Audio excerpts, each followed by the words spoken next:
All right. I'm gonna bring this over here. Are you ready?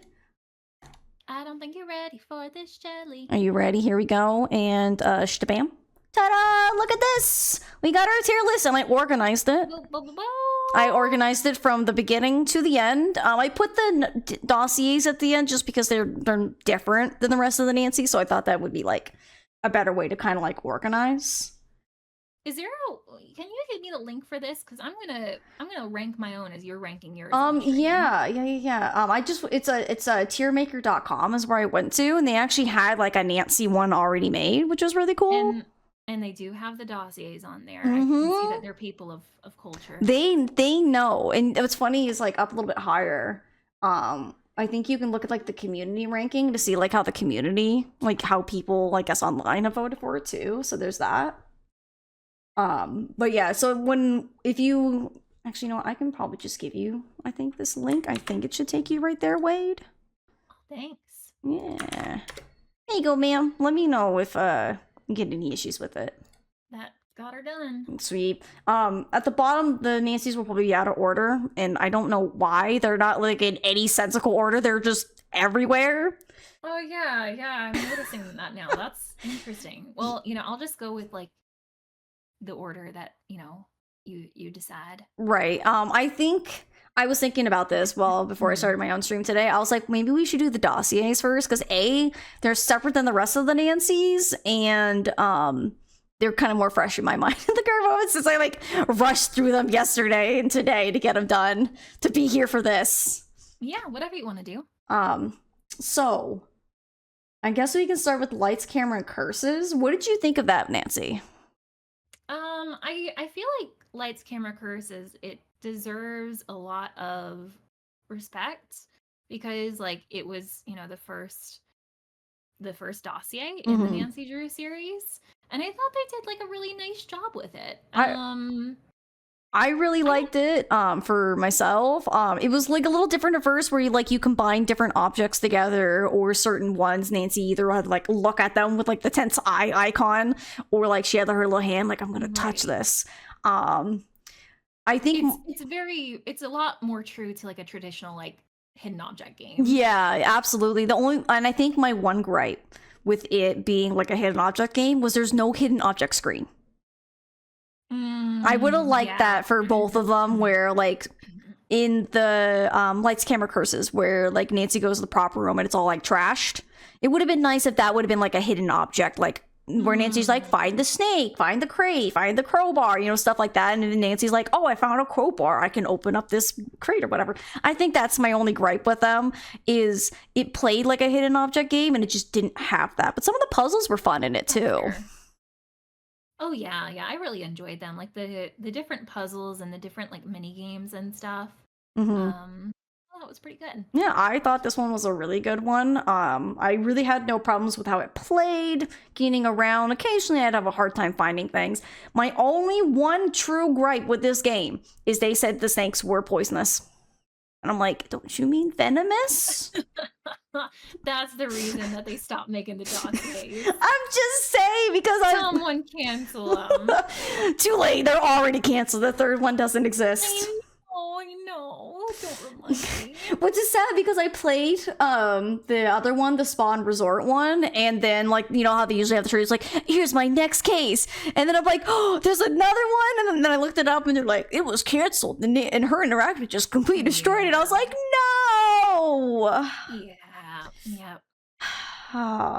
Well, you want a synopsis of each game? We could try to do that.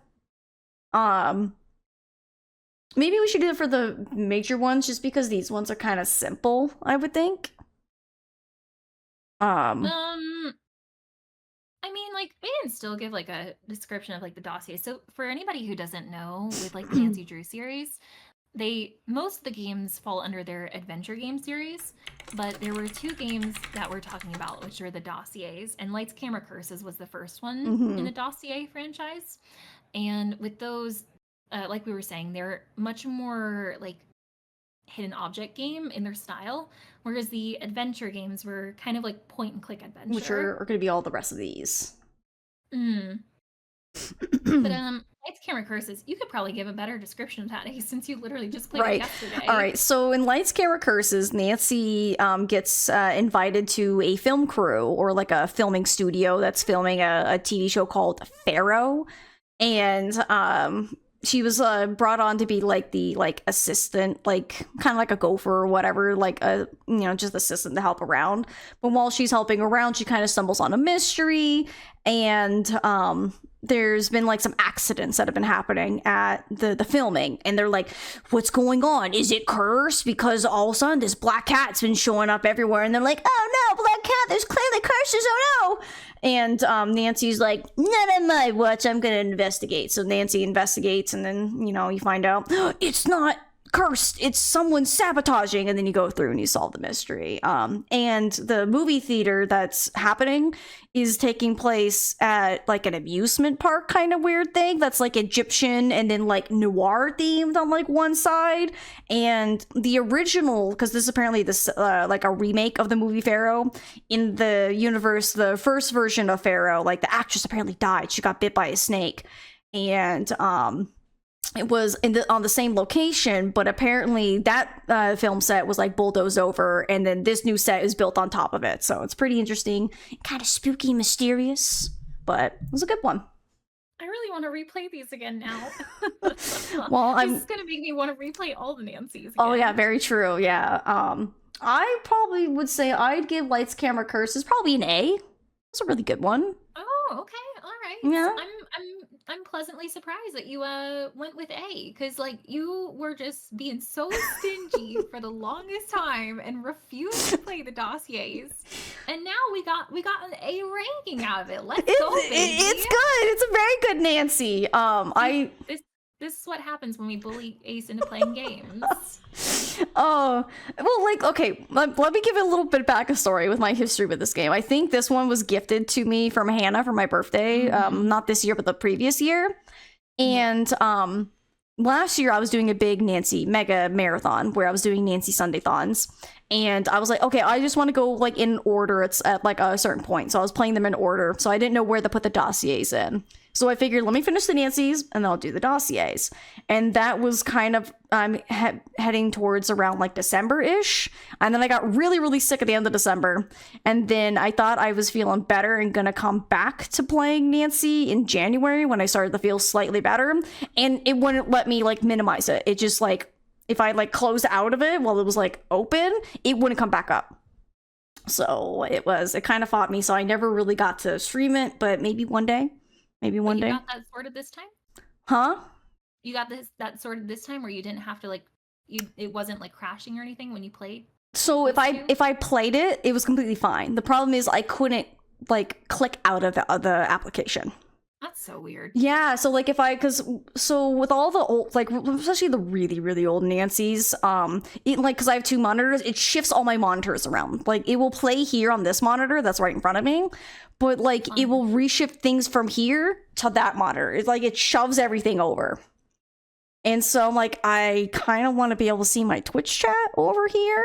And a lot of the other Nancys, like I can get everything set up and it'd be fine. But if I tried to like minimize the application to go out and readjust my monitors, it would never come back up. It would just kind of pop back up for a second and then crash back down to minimize, and then it would be stuck there. So that was my problem with it. But otherwise, playing it, they're great. They're just kind of a pain in the butt the stream. I'm sad we didn't get content for it, but I understand. It's okay. I might be able to eventually make content for it, because I know there's some people that probably want to see it. But for us doing this today and bringing the hype for the new Nancy Drew game coming out on Tuesday, I was like, I'll just play it just so that way I have understanding of it and all that. But then I can stream it later. Yeah.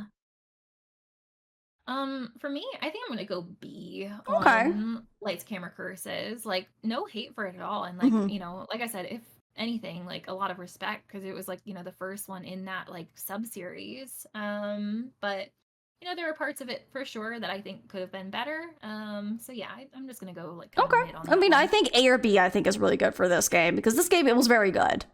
And Unicorn asks, is there gonna be any in the D tier though? Yes, for sure, at least for me. Oh yeah, Yep. Yep.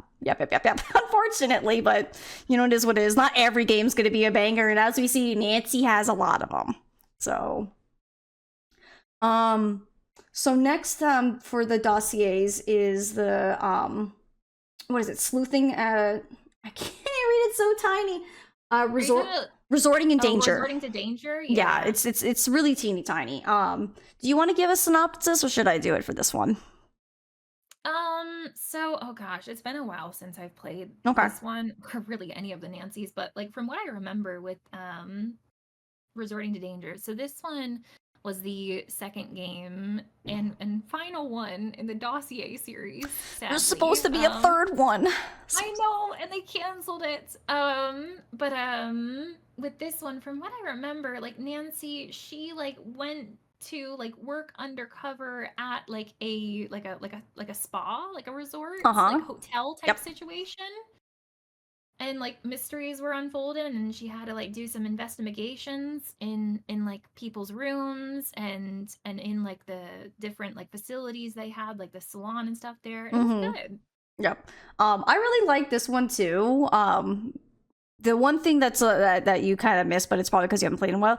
So she's going there because there's bomb threats, and there's actually been like a couple bombings at the spa. Yeah. And so Nancy's going in there. The guy who hired her and the reception guy know that she's there as a detective, and she's going there for that specifically. And Nancy kind of goes around pretending to just be like some kind of staff member. And she goes around. There's a lot of rich people, and they're kind of super annoying. But I think what I really liked about this one that was slightly different from Lights, Camera, Curses was you actually got to pick where to go. And in the first one, whenever did you not do that in Lights, Camera, Curses? Wow. Yeah, in Lights, Camera, Curses, they would be like, Nancy, you should go check someone's locker next. And Nancy's like, you got it. And then it would just show like a map, and then Nancy's feet go as she's like walking to the next location. And you didn't get to pick like where to go. And so also like a quick background for anyone who doesn't know these games, these Nancy games have like a point system, and the point system determines like how good of a sleuth you are. And the master sleuth one that you got at the very end gave you like an extra bonus video or whatever for like being the ultimate sleuth. I was like short on both of them. I was so stinking close. But in the second dossier, if you pick the right location, you would get the 100 points for Nancy picking the correct spot to go to next. So it was a little way to get some extra points.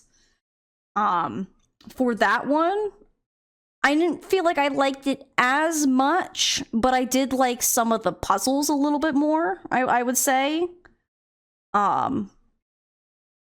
Like the little spa one, it gave me the same vibes as like one of the cookie ones that we'll discuss later. One of those little like the one where you make the cookies and you have to like put them in like a specific order. Like it like fed that side of my brain where I'm like, ooh, I have to figure out the pattern and like when to do things. So I really like that. Oh, I know what you're talking about. Where you had to do like the facial in the spa. Yep, you did. Yeah. Oh, like when they only had 5, I'm like, can I just do more, please? Like I'm having so much fun. Those were really good. So those are really good. I think the cookie one you're talking about is from do you know the mom one? The mom one. Yeah, you know that one. Nancy Drew, the mom one. Nancy Drew, she finds her mom. Oh no, she's dead. That specifically, it's Nancy Drew, the Silent Spy. Thank you. I like the mom one better. The mom one. I still like how like the same voice actress voices Nancy also voices her mom in that game. Right. And it's just like she's like, I put on a little bit more of a grizzled voice. Like a little bit more gruff. Oh, so good. So for the second dossier, I think I give it a B. You know, it's funny. Our rankings, we have. Are we flip-flop? Yeah, I have A on this one. I gotcha. I mean, that's totally fine. I just think like the scenario, like Nancy constantly running around. I'm like, I'm okay. But so you like it less because she was running around? No, I think it was just like how they were like making her run around. You know, where it's like Nancy, come do this. Nancy, come do that. Nancy, this. You know what I mean? But it was still That's very fair. good. That's fair. Yeah, it was still very, very good. It wasn't like in the first one where Nancy would be like, "Oh, I need to go like investigate this person," or she talked to someone and someone's like, "Oh, you doing this? Well, maybe you should check out this." And Nancy's like, "I think I will." You're like, "All right." Am I correct in So- assuming for first timers to do mainline Nancy games for dossiers? I don't think so. What do you think, Wade? If you are new to the Nancy series, I would do something from the adventure series first, because like that's the main content that you're going to get from the Right. franchise. And I would hate for you to do a dossier first and be like, "Oh, this is what to expect from the rest of the Nancys," because those two games are so different from Mhm. everything else. So like I totally would recommend playing them, just like maybe after you've played like a few of the adventure series. Yeah, first. just so that way, like Wade said, you don't like expect that, and then you play the other games, you're like, oh, I don't get it, because the other ones are more freeform, and we'll be able to discuss those more because we're now going to be jumping into the mainline Nancy's, and starting off with Nancy Drew #1 that actually has 2 games because it's been remastered because it's so old. We have here Secrets Can Kill. So we have the first Secrets Can Kill, and then we have the remastered of Secrets Can Kill. So Ace, not to like divert Uh-huh. things, but like I meant to tell you, so with the 2 dossier games, Mm-hmm. it was like a completely separate part of the team that Her Interactive had like hired on Right. to do those 2 games. And when they canceled the 3rd game, they like completely shut down that department Mhm. of their company, and like everybody there lost their jobs, sadly. But the people that were making the dossier games for Her Interactive, they went on to make their own company called Passion Fruit Games. Ooh, I'm gonna write that down. I'm just gonna write it in our And- chat here. Sadly, I think they only made like 2 more games as well before like they got like bought out and like didn't make any more. But they were in the exact same style that the Nancy Drew dossiers were. Interesting.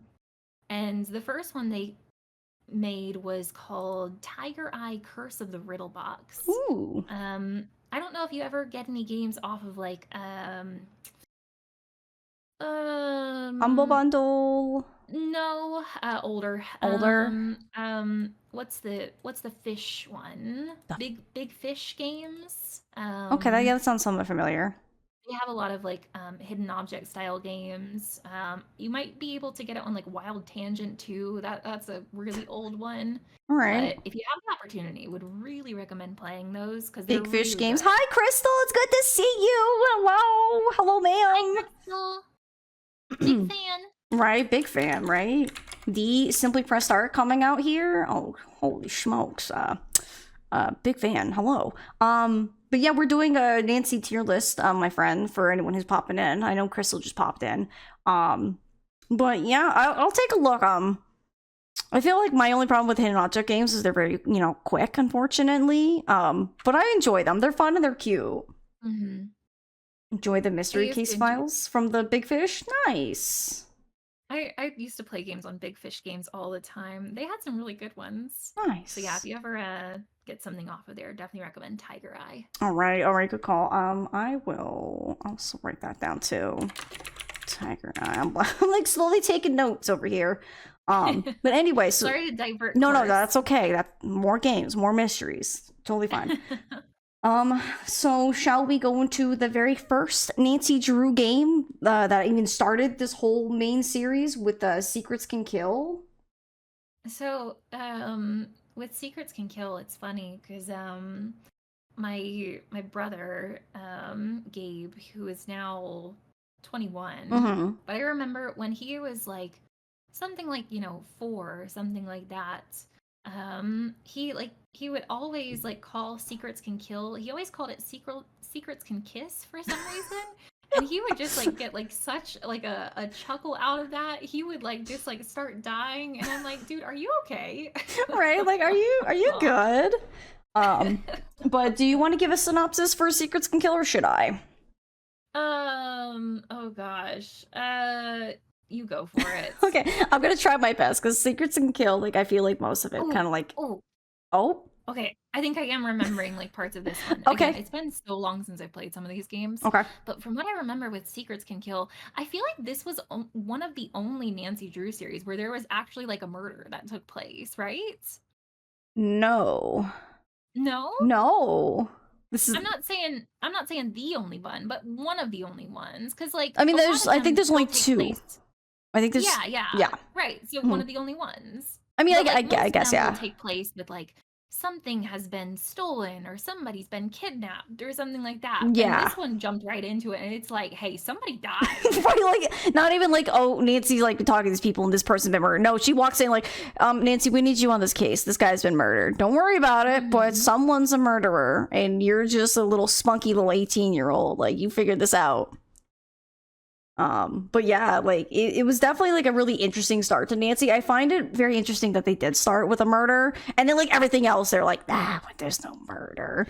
There's attempted murder on Nancy and everyone, essentially, but yeah, that's fine. But yeah. So earlier, I think Jacob had asked, like, do you recommend like the dossiers like for like first time like Nanciers? Uh-huh. And the first game in the whole Nancy franchise, the first Secrets Can Kill, the original one, Mhm.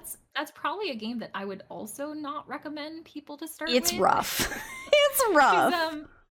Every single one of the games after that had 3D modeled characters and scenes and everything. But for some reason, with that very first one, they had like 2D drawn characters, and it was very rough around the edges. It did not age well. No, it did not. If anyone's curious, you can probably do a quick Google search on YouTube for the first Secrets Can Kill, because there's people who have YouTube videos of the original.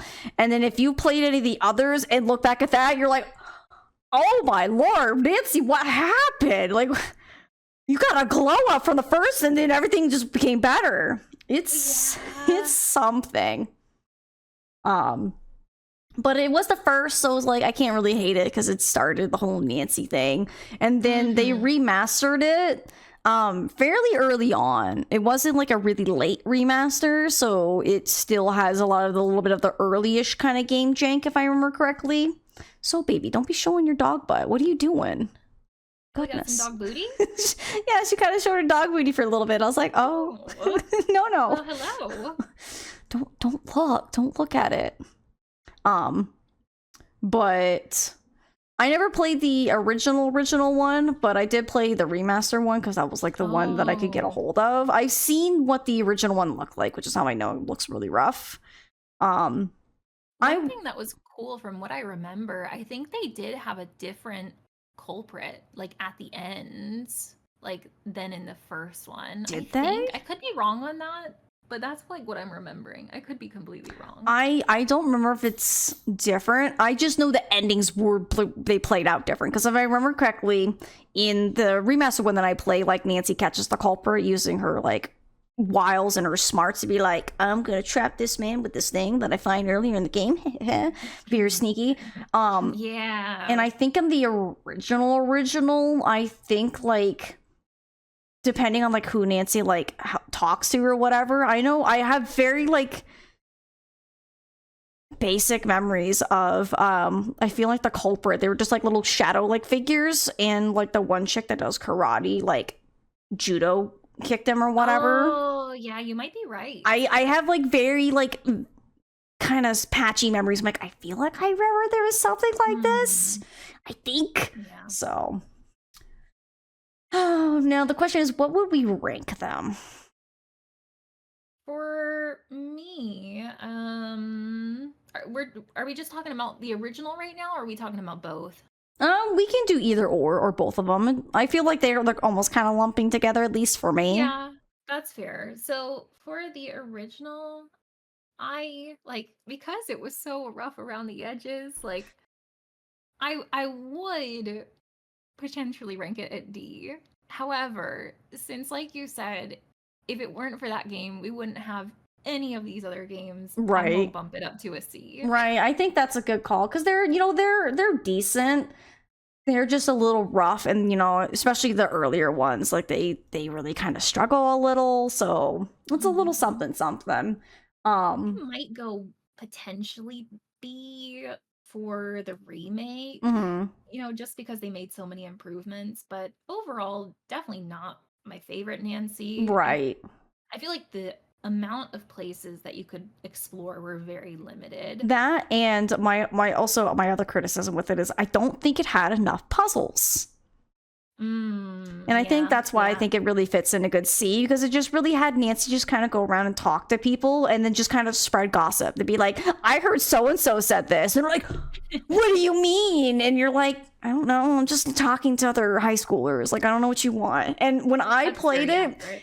I think my funny memory of when I just last played it last year was I stole a soup ladle from the little diner and never had to use it. Aw, So like, that's great. because you know how Nancy, like, if you click on things, Nancy will like just kind of put it in her pocket and be like, I'll need this for later. And you might be like, I don't know what Nancy wants a soup ladle for. But then they're like, the killer might show up and Nancy's like, now's my time to use my soup ladle and like, do something with it, Nope. It's like they had plans for it, but then just like never implemented it. Right? So like, I'm really curious if I just missed like something optional, and I'm like, I don't know. Like, I just remember ending that game and just going, why do I have a soup ladle in my pocket? Why did I steal it from the diner? Have you ever watched any Nancy Drew speedruns? I haven't. I highly recommend doing it, Oh. especially for some of the early games. So like for instance, it's been a while since I've watched any Nancy Drew speedruns, Mm-hmm. but for like the very original Secrets Can Kill, I want to say people can complete that in like something like 3 minutes. And oh, I'll hold that thought. I see you excited. Hi, Raiders. Hello. Anissa. Hi. It's good to see you. Hello. Welcome on in. I'll give you a shout out since I'm already here. As you can see, we are talking everything Nancy right now. Raiders, hello. My name's Ace. If you don't know, I'm a variety streamer. Big mystery fan. Love mysteries. And one of the greatest mystery series ever, in my opinion, Nancy Drew. I think Nancy herself just turned 75, I think, or something like that. Nancy had a birthday recently, 94, I think. Nancy's actually coming close. Yeah, I think Nancy just turned 94 because I think I remember it's like 6 more years and Nancy's going to turn the big 100. But Nancy's got a bunch of games, and even better, Nancy has a brand new game coming out on the 7th, Mystery of the Seven Keys. So we're super excited. I have my lovely friend and co-host Wade here, and we're talking everything Nancy. We're doing a tier list, ranking them, building up some hype for the Nancy and filling in any gaps of people who don't know Nancy, want to know some Nancy, or just know a little bit. We're here to discuss it. Welcome on in. Welcome in, Raiders. All right. So yeah, with like the speedruns, I want to say the very first like Secrets Can Kill you can complete in like something like 3 minutes. Oh. And like because like for the first like 2 games, the devs they left in this like really big way that you can manipulate the games to where you can go to like a previous save that you have for the game and take items and bring those into like a brand new save. So what like people were doing was like taking like the last item that you need to complete the game and just bringing that into like a new one and like using it, and it's just like, okay, all right, I beat the game. Man, so you play another quick tangent. You play the Sherlock Holmes board games, right? The board game?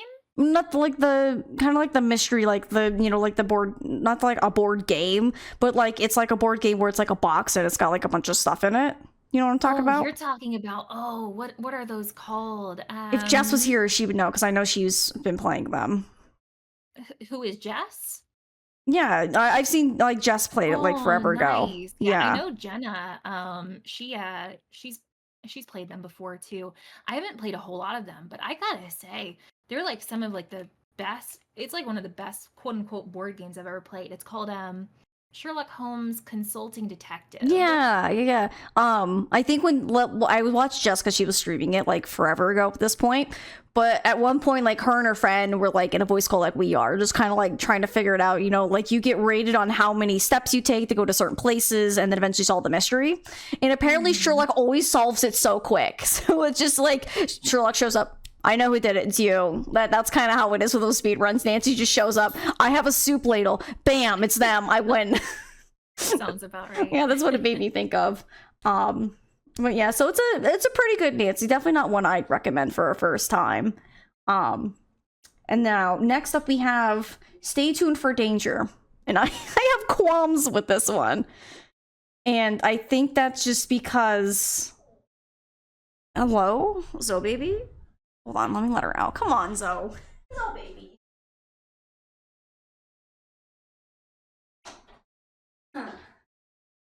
Sorry, Zoe was being a little fussy. So this is like one of the only Nancys that I actually had to acquire through Her Interactive's website, where all the other ones I have on Steam. So like this one ran awfully. But for anyone who doesn't know, for Stay Tuned for Danger, it's the second Nancy game, and Nancy is brought on to a film studio, where one of her, I think it's their housekeeper's friend, I think, asked Nancy to come help because this film studio's having some problems where, again, like lights are falling down, and you know, the actor, what's his name? I can't think of his name. I could just picture his like really creepy, like wax looking face. Was getting like, it's not Brady Armstrong, is it? No, Brady Armstrong is in a later one. Yeah, that's right. If I remember correctly, it's is he in Final Scene? No, he actually I think shows up in the Ransom of the Seven Seas. Is the one in wait, hang on. Brady Armstrong was in No, the guy that's in this one in the Stay Tuned for Danger. Oh, what's his name? Rick? Yeah, Rick Arlen or something like that. Arlen, yeah. There we go. We put our brains together and we figured it out. So Rick Arlen's getting a lot of like death threats and this and that, and Nancy's like been called in to like suss it out, where she's undercover where everyone thinks she's just like a director assistant or whatever, but she's like sneaking around and doing stuff. This one's another one that I think really shows its age.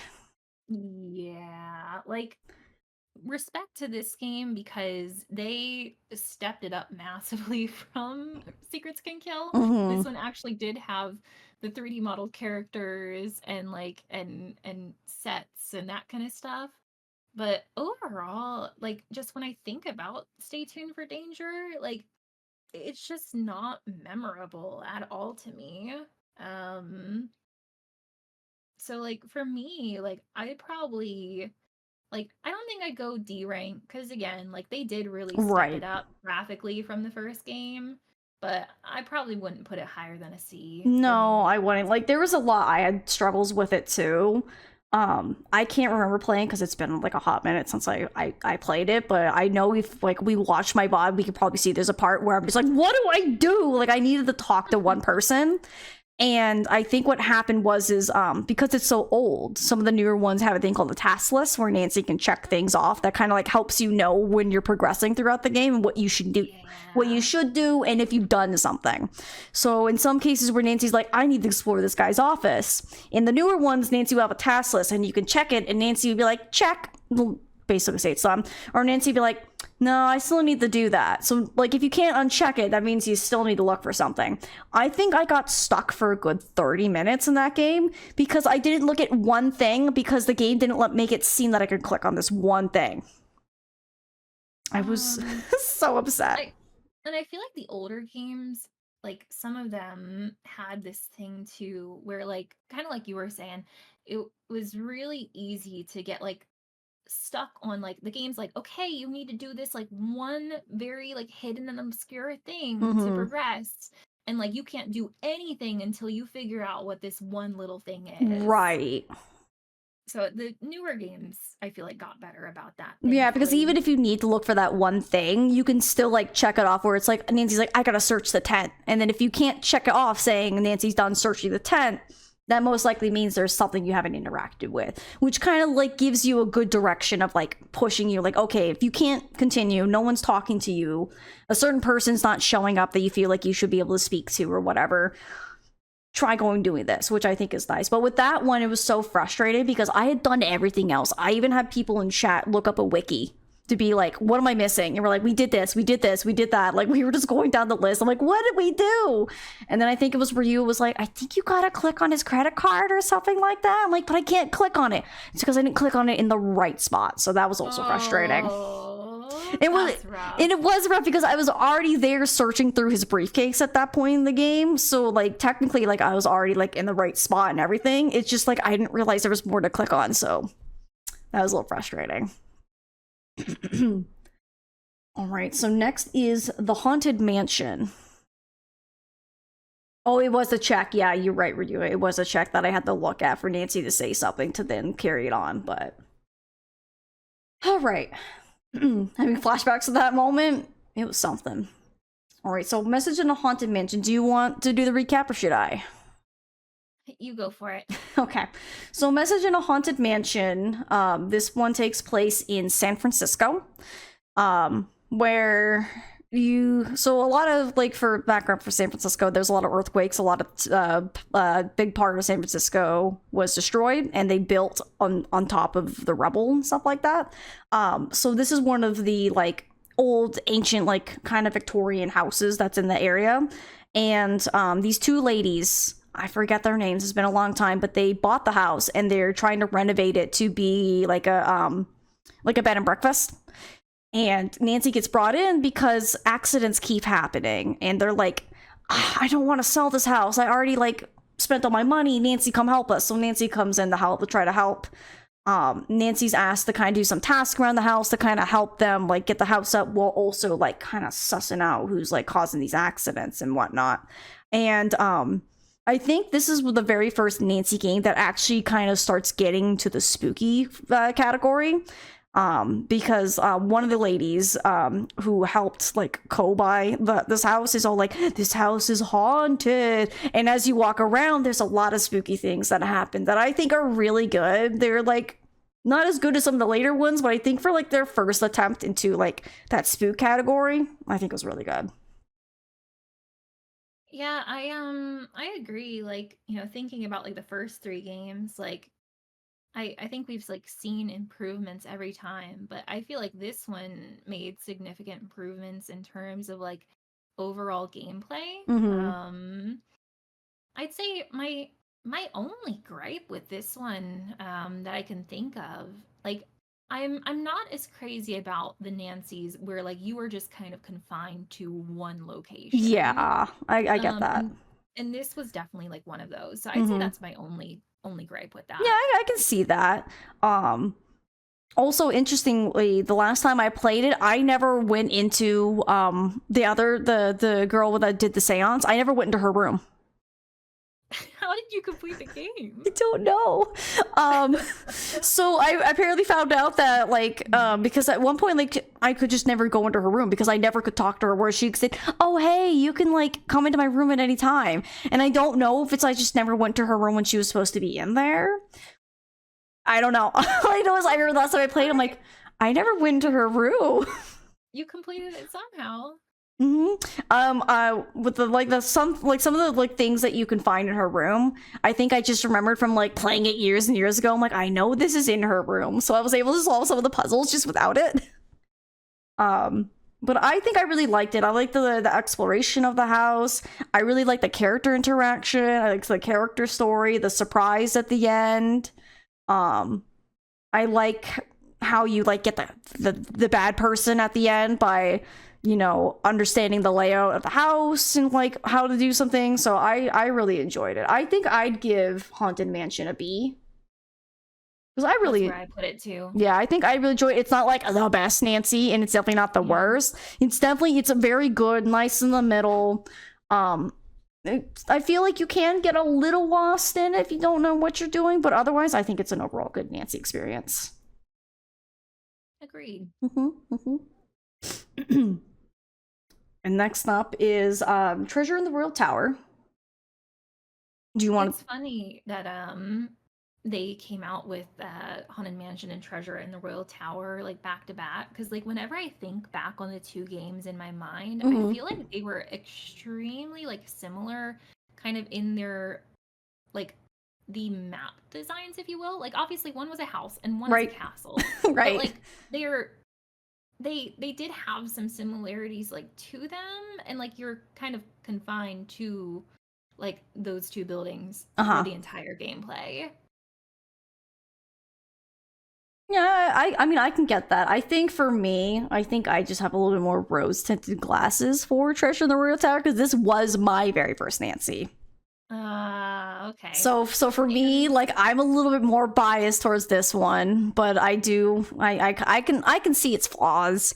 But I just really like it because it's the first one and because it has Professor Hotchkiss in it. I was about to say yes. This game automatically gets more points because it has the best character in the game. The best reoccurring character as well. If anyone in chat doesn't know who Professor Beatrice Hotchkiss is, best Nancy character bar none. I don't think there's any other Nancy character that's like anywhere as good and kind of shows up time to time in out of the Nancy games, which I think is really kind of fun for them to really make it feel like all these Nancy games are still within that same universe. So it's not just like, oh, in Universe 42, Nancy did this one, and 64, she did that one. Like, it all still feels like Nancy's doing all of these cases in the same time span and timeline and stuff like that. So when you play some games and you call and it says Beatrice Hotchkiss, I'm just like, oh, let's go. We get to talk to Hotchkiss. So she's amazing. She is. She's like a great voice actress, and she's just like a really fun kind of eccentric character. Really great.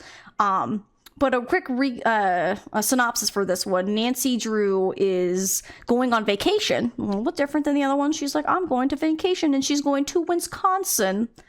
Wickford Castle. To good old Wickford Castle.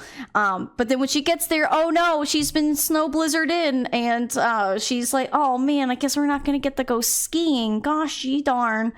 And then while she's there, a mystery kind of unfolds. She shows up, vandalize the castle's library, and Nancy's just kind of like, I'm gonna figure out what's going on. So Nancy kind of helps Dexter Egan, the caretaker for the castle, who's also kind of acting like reception while he's there and taking care of everything. So Nancy in this game kind of does a lot of like chores. So they're not a lot of them are super puzzly, so I feel like that's where it's kind of a little bit lower, where it's like not a lot of good fun puzzles. But the character interactions, I think like the graphics and the scenes and just like the little bit of exploration that you do, I think it's really good.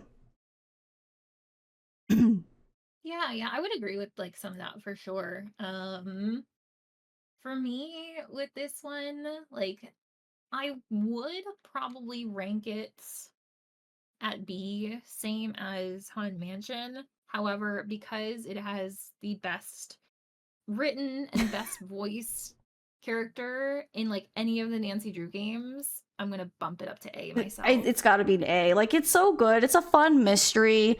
I can solve it very quickly. I think I can solve it within like an hour and a half or something like that. It's very quick.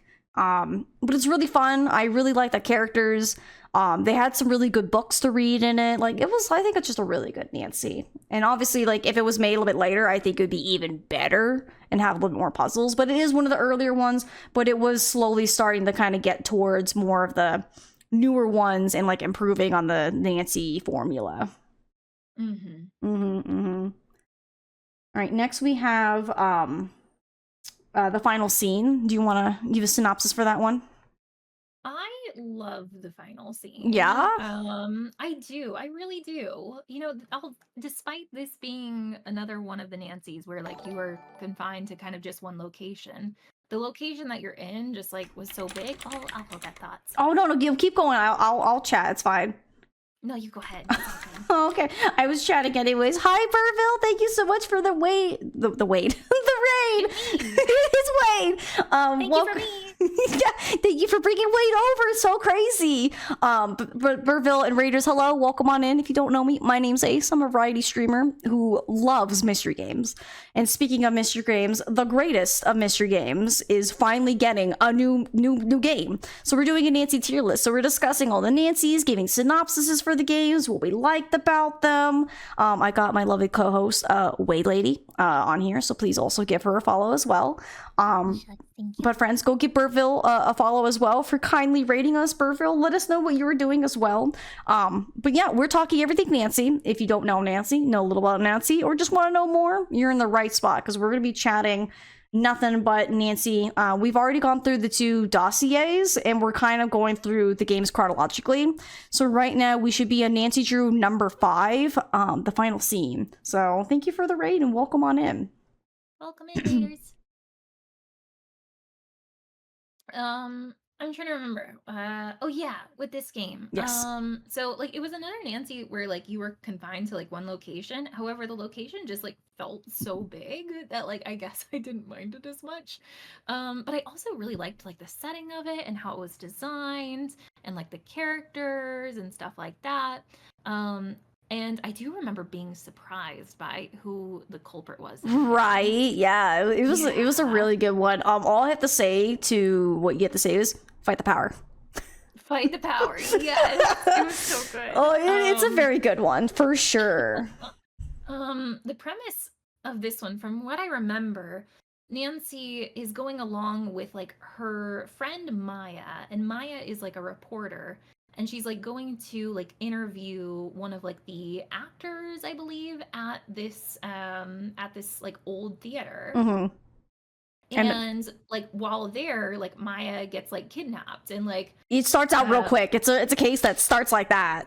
yeah, like Mhm. right off the bat. And like the problem is that like this old theater is like threatened to like get demolished like within days. And so Nancy's like, whoa, you guys can't like demolish the theater. Like my friend like could be like being held hostage here. So it kind of goes from there, and it was good. It was good. It's a very good one. Dare I say this would be a pretty good like first Nancy game? Dare I say it? I would put it in the list for people to consider. Right, because like Yeah. there's nothing about it where it's like, oh, you should kind of know who this character is, so you need to play this game first, you need to play that game first. I think this Nancy runs really well. I think isn't Final Scene like the first where Nancy gets like a task list? You might be right. And maybe I can't remember. I do know like around this one, and I think Scarlet Hand, I think is when they first started getting task lists, because I know from here everyone else had a task list. Mhm. But I think Final Scene might have been the first one, if not Treasure in the Royal Tower, and this one might have done it better. But the Final Scene I think was really good. I think just the setting is really great, and I think I know how you're like, oh, I don't really like being in one setting. You like to roam around and explore. I think the way they made this one feel fine with just being stuck in one spot is Nancy's always kind of getting a little further in the theater, kind of learning a little bit more, kind of almost finding like some secret underground things that hasn't been seen in a while. So it's a little bit fun because like Nancy kind of gets a little bit further. And it was the first time we got to see Brady Armstrong. That's right. Yep, so this is the first where we get to see Brady Armstrong. I love how we have some characters like that that just kind of reappear, and it's not even like, oh, he's just a character. Like it's just he's just mentioned. Like there's another one, we'll bring it back up, but there's a character that's like Brady Armstrong. He's so dreamy. But speaking of which, this has also made me think of this. When I was doing the second dossier, the whatever the resort one is, I can't think. Sabotaging, resorting to danger. I can't remember its name, but the resorting to danger. When you are talking to the actress in that game and you look at her emails, it's signed Simone, and Simone is also Brady Armstrong's agent.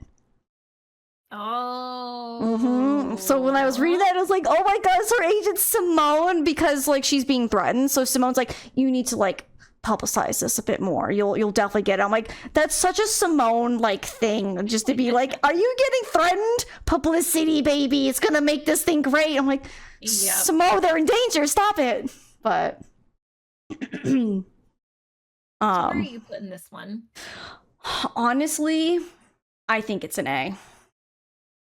I would agree. That's where I was gonna put it too. It's close to an S for me, but right. I think just because, well, I shouldn't say just because, but one of the main reasons being because you are locked to that one location. Right. I think that does dock it a little bit for me, but it's close. Yeah, I Close. think for me, like, it just kind of goes a little bit under the A because I did get stuck at one point because I needed to make a phone call and, like, no one told me I needed to make a phone call to the certain person. And so I think I got stuck there too. yeah, we're just like, what do I do? Like, I kept trying to talk to people, and then that one guy just like, fight the power. I'm like, okay, I get it, but like, what do you want me to do? And then eventually, like, someone's like, should we call? I'm like, I guess we can call. So I think that's my one gripe with a lot of the really early ones. They really heavily rely on you just calling everyone and then just talking to them. Eventually, the story's like, good job, you called someone. We're gonna progress to the next day. And that's what I was waiting for. I'm like, I just need to go to the next day. And then Nancy's like, I need to call someone. I'm like, well, speak, Nancy. Can we go over the ones rated so far? I mean, we can, but very briefly because I don't want to delay too long, especially because it's getting later and later for Wade. Yeah, we still got like We have a over lot 20 to get through. but essentially we just have the first dossier I ranked as an A, and then I ranked the second one as a B. Wade and I flip-flopped on them, so they're just reversed for each other, but everything else we've been kind of rating the same. The first and second Nancy are here in C, the third Nancy's a B, and fourth and fifth have been A's so far. But but next up is number 5, Secret of the Scarlet Hand. Let's see, I can go over this one. So this one was an interesting one. I played this one when I was a lot younger. Nancy is got offered to be a museum deputy curator, and she's going to, oh god, where is it? I think it's in Washington. The Chaco Canyon Museum, I think, or something like that. And so Nancy goes there, and it just seems like Nancy's doing just like a summer part-time job or whatever. She's going there to learn about ancient Aztec and Mayan art and stuff like that. And she's gonna go help the museum get ready to open up its new Mayan Incan what's the word I'm looking for? Exhibit. There it is. So they're opening up a new exhibit, so she's helping them, and while she's just kind of helping them, it just kind of seems like, oh, Nancy's just helping out, there's no mystery here. Then all of a sudden one of the characters comes tumbling out of like this big giant temple, and we're like, oh no, the really prized thing that we had, this jade carving of like Bacall or whatever his name is gone missing. And Nancy's like, oh no, I guess I have a mystery to solve. And then Nancy goes and solves the mystery. But that's pretty much it. Nancy has a couple places in this one to explore, a little bit different, but majorly Nancy will stay at the museum, and occasionally she'll go to a hospital, and I think to Mexican consulate location. Like, she just kind of like goes to different locations, so there's not too much for Nancy to explore. Oh, and I think a guy's office, but just like little sub areas that Nancy goes, so it's still very confined to one area where Nancy just kind of like steps off real quick. So what did you think of the Scarlet Hand?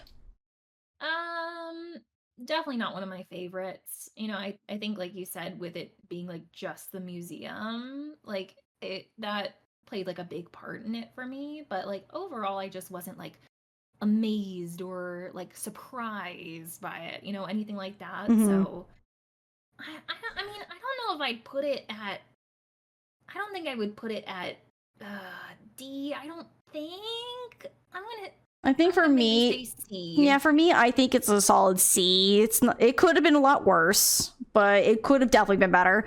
I think for me, I didn't like it because it just felt very tedious with Nancy doing tasks. Like, they had puzzles, but the puzzles were the tasks. And some of them, I think, just weren't really up to snuff for what they wanted. Where, like, you have to listen to, like, the audio cues, and then you have to try to pick place where they have to go, and I hated that.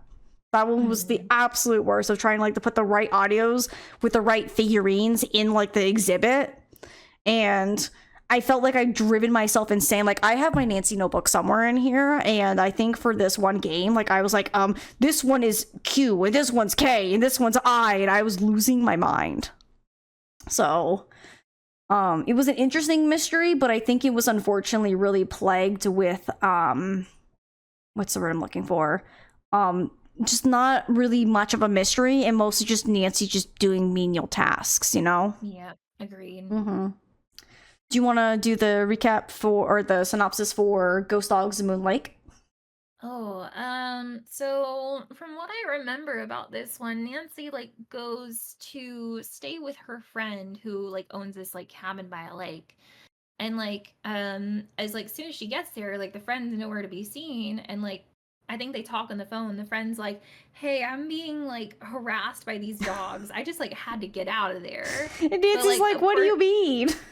Right. And like Nancy's like, "All right, well, I'll get out of here too." But of course, like a tree like falls in the road and she can't leave. Right. So she's like, "All right, now I'm stuck at this cabin with like these dogs." And like the dogs are like they're not in the cabin. They're like outside, but like every night these like dogs that look like ghost dogs Ghost come and, like dogs. haunt the house and like just like be clawing at the door, and like, you know, it would be disturbing for anybody, especially like a Right. single lady like living by herself in the woods. Right, and this is also like on a lake, like out in the woods, in the middle of nowhere. Just, you know, she's out there by herself with these dogs just attacking her house. I would run too. One of like I feel like my favorite lines from a Nancy game did come from this game. Uh-huh. I think it was like the bird watcher Red. He says Ooh. something along the lines of like, do you smoke? And Nancy's like, only We're when I'm not on fire. Yes. Oh yeah, that was I think that was one of the like the best Nancy interaction. But for me, for this game, I really like it, but it also really gives me the heebie-jeebies. But I remember like you first get there and you're like, huh, she's gone, and then like you go out and you're ooh, ooh, and Nancy's like, what's that? And you think, is that the ghost dogs? And Nancy goes out and then finds out it's just Red Knox, this guy who likes to watch birds. And he's like, hey, yeah, whatever, just get out of here, like I want to watch the birds. And then he's like, by the way, you should get indoors before the sun goes down. And you're like, why? And he's like, them ghost dogs are gonna come back. And Nancy's like, oh no. And then Nancy like runs back inside, and then all of a sudden you just like hear just oh, and Nancy's like, what was that? And then all of a sudden you're like dogs like growling and snarling, and the house starts to shake, and I'm like, how strong are these dogs? And then Nancy like peeks through a curtain, and then the dog goes, ha, and like jumps out the window, goes like bark, bark, bark, bark, bark, bark, and Nancy's just like standing there. I'm like, Nancy, like go upstairs or something. Like, why are we just staring at the window at this ghost dog? Like, what are you doing?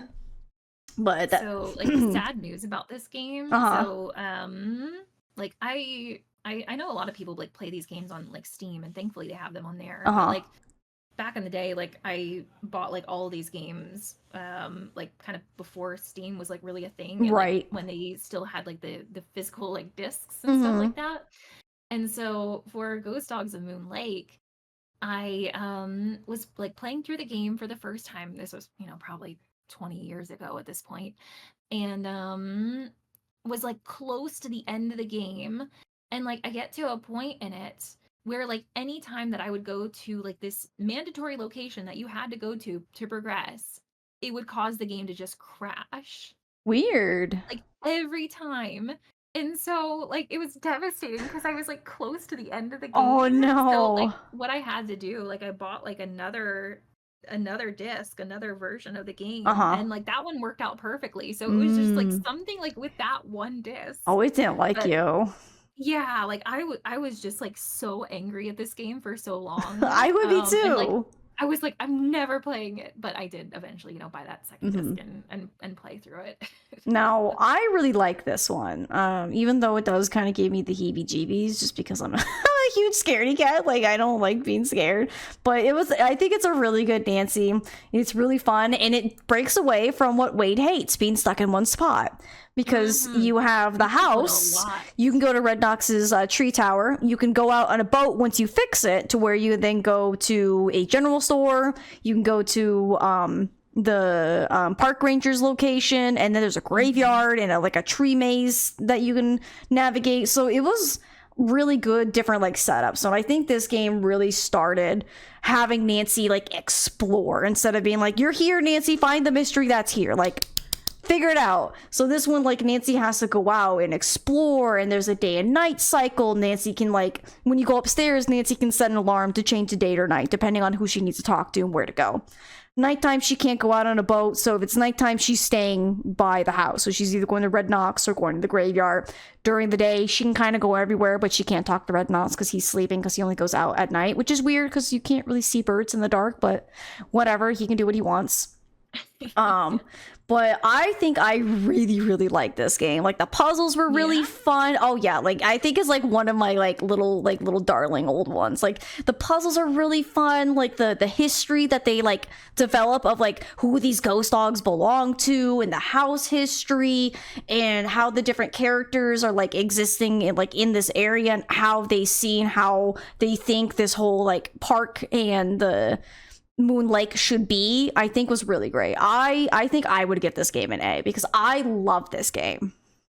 I think that's a really fair ranking. I think, you know, originally I was planning on going B. You're almost convincing me to bump it up to A. I mean, 'Cause, you know, as we're talking about it, I'm remembering little facts and tidbits, and I think this one did have some really nice, like little secret locations that you feel like so like, oh, that like was so satisfying to find. Right. And then like when you like get to the end and like everything comes together and you're like, oh my god, everything makes sense now.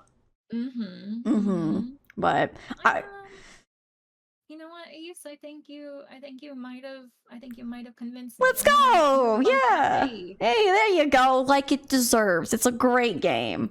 I think it's another one I would recommend for a first-time Nancy player because there's not like a lot of you need to understand who Nancy is or how she solves mysteries. It's just Nancy's here. Go and explore, talk to people, solve puzzles and mysteries, get like a thing that then lets you go to do another thing, call some people. I think it's a great Nancy. All right, so the next would be the Haunted Carousel. So I'll take this one because this is also like these games like right here are all part of like my childhood. These are the ones I played when I was younger. Go for it. So these are like my little darling ones. So I have very fond memories of this one because I got this one for Christmas one year. And I know like I played it like all day Christmas and I solved it. And it was just it was so captivating. So in this one, there is there's an amusement park called Captain's Cove. And it honestly, if it was real, I would go there. It looked like a really fun, like little amusement park. It had like a haunted house. It had a roller coaster. It had an arcade area. It had a carousel, like the name of the game. It had that. It had like a hotel at the side. And Nancy's called in because there was an accident where the carousel has been like spookily like coming to life in the middle of the night with no one around, and everyone's like, oh, that's really weird and spooky. And then all of a sudden, after like that started happening, there was an accident that happened on the roller coaster where the roller coaster suddenly stopped mid-ride and one of the guys got whiplash and he's like, oh my gosh, I need to call JG Wentworth. Oh my god, I'm suing. So Nancy's called in. They'd be like, Nancy, you need to help us find out what's happening. This carousel, it's coming to life and everything's going wrong. You gotta help. So they shut down the amusement park because of the issues with the roller coaster. So they just shut down the whole park, which would be crazy if Disneyland did that. Like not just that one ride. They shut everything down. No one's allowed.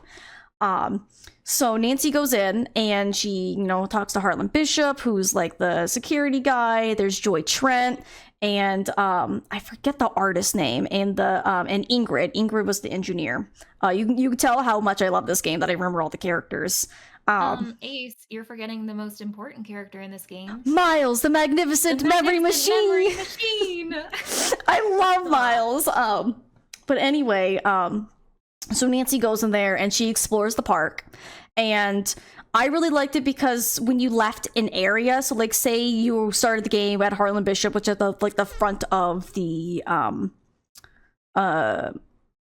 amusement park. Whenever you would leave like the security booth, you would then just look at the map and then you would pick different spots on the map for Nancy to go.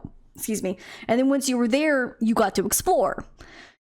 And while you were there, you would eventually run into the thing, oh man, this thing's got a red key card tag. Like I can't use the little key card that lets me get into like the buildings and stuff like that. So then you kind of start to slowly like meet the characters, and Nancy explores a little bit more, and then she starts to solve the mystery. And I really like this game because of just how you kind of bounce around. Sometimes some characters get mad at you and they yell at you, and so you got to go away and do something else. And eventually they call and they're like, "All right, I'm no longer mad at you, Nancy. You can come on back." And then like you kind of like bounce around. You like explore a little bit here, and then you go over here, explore a little bit over there, and then you kind of bounce around until like you get to the end. And Nancy goes, "Ah, it's you who did it all along," and it's a really good one. Yeah, I would agree. It was a kind of another one. Like I think that kind of fed off of the last one and learned. They started to learn their lesson. Like, okay, like let's not have it just confined to like one location, Right. and you could like really like jump around like a whole lot.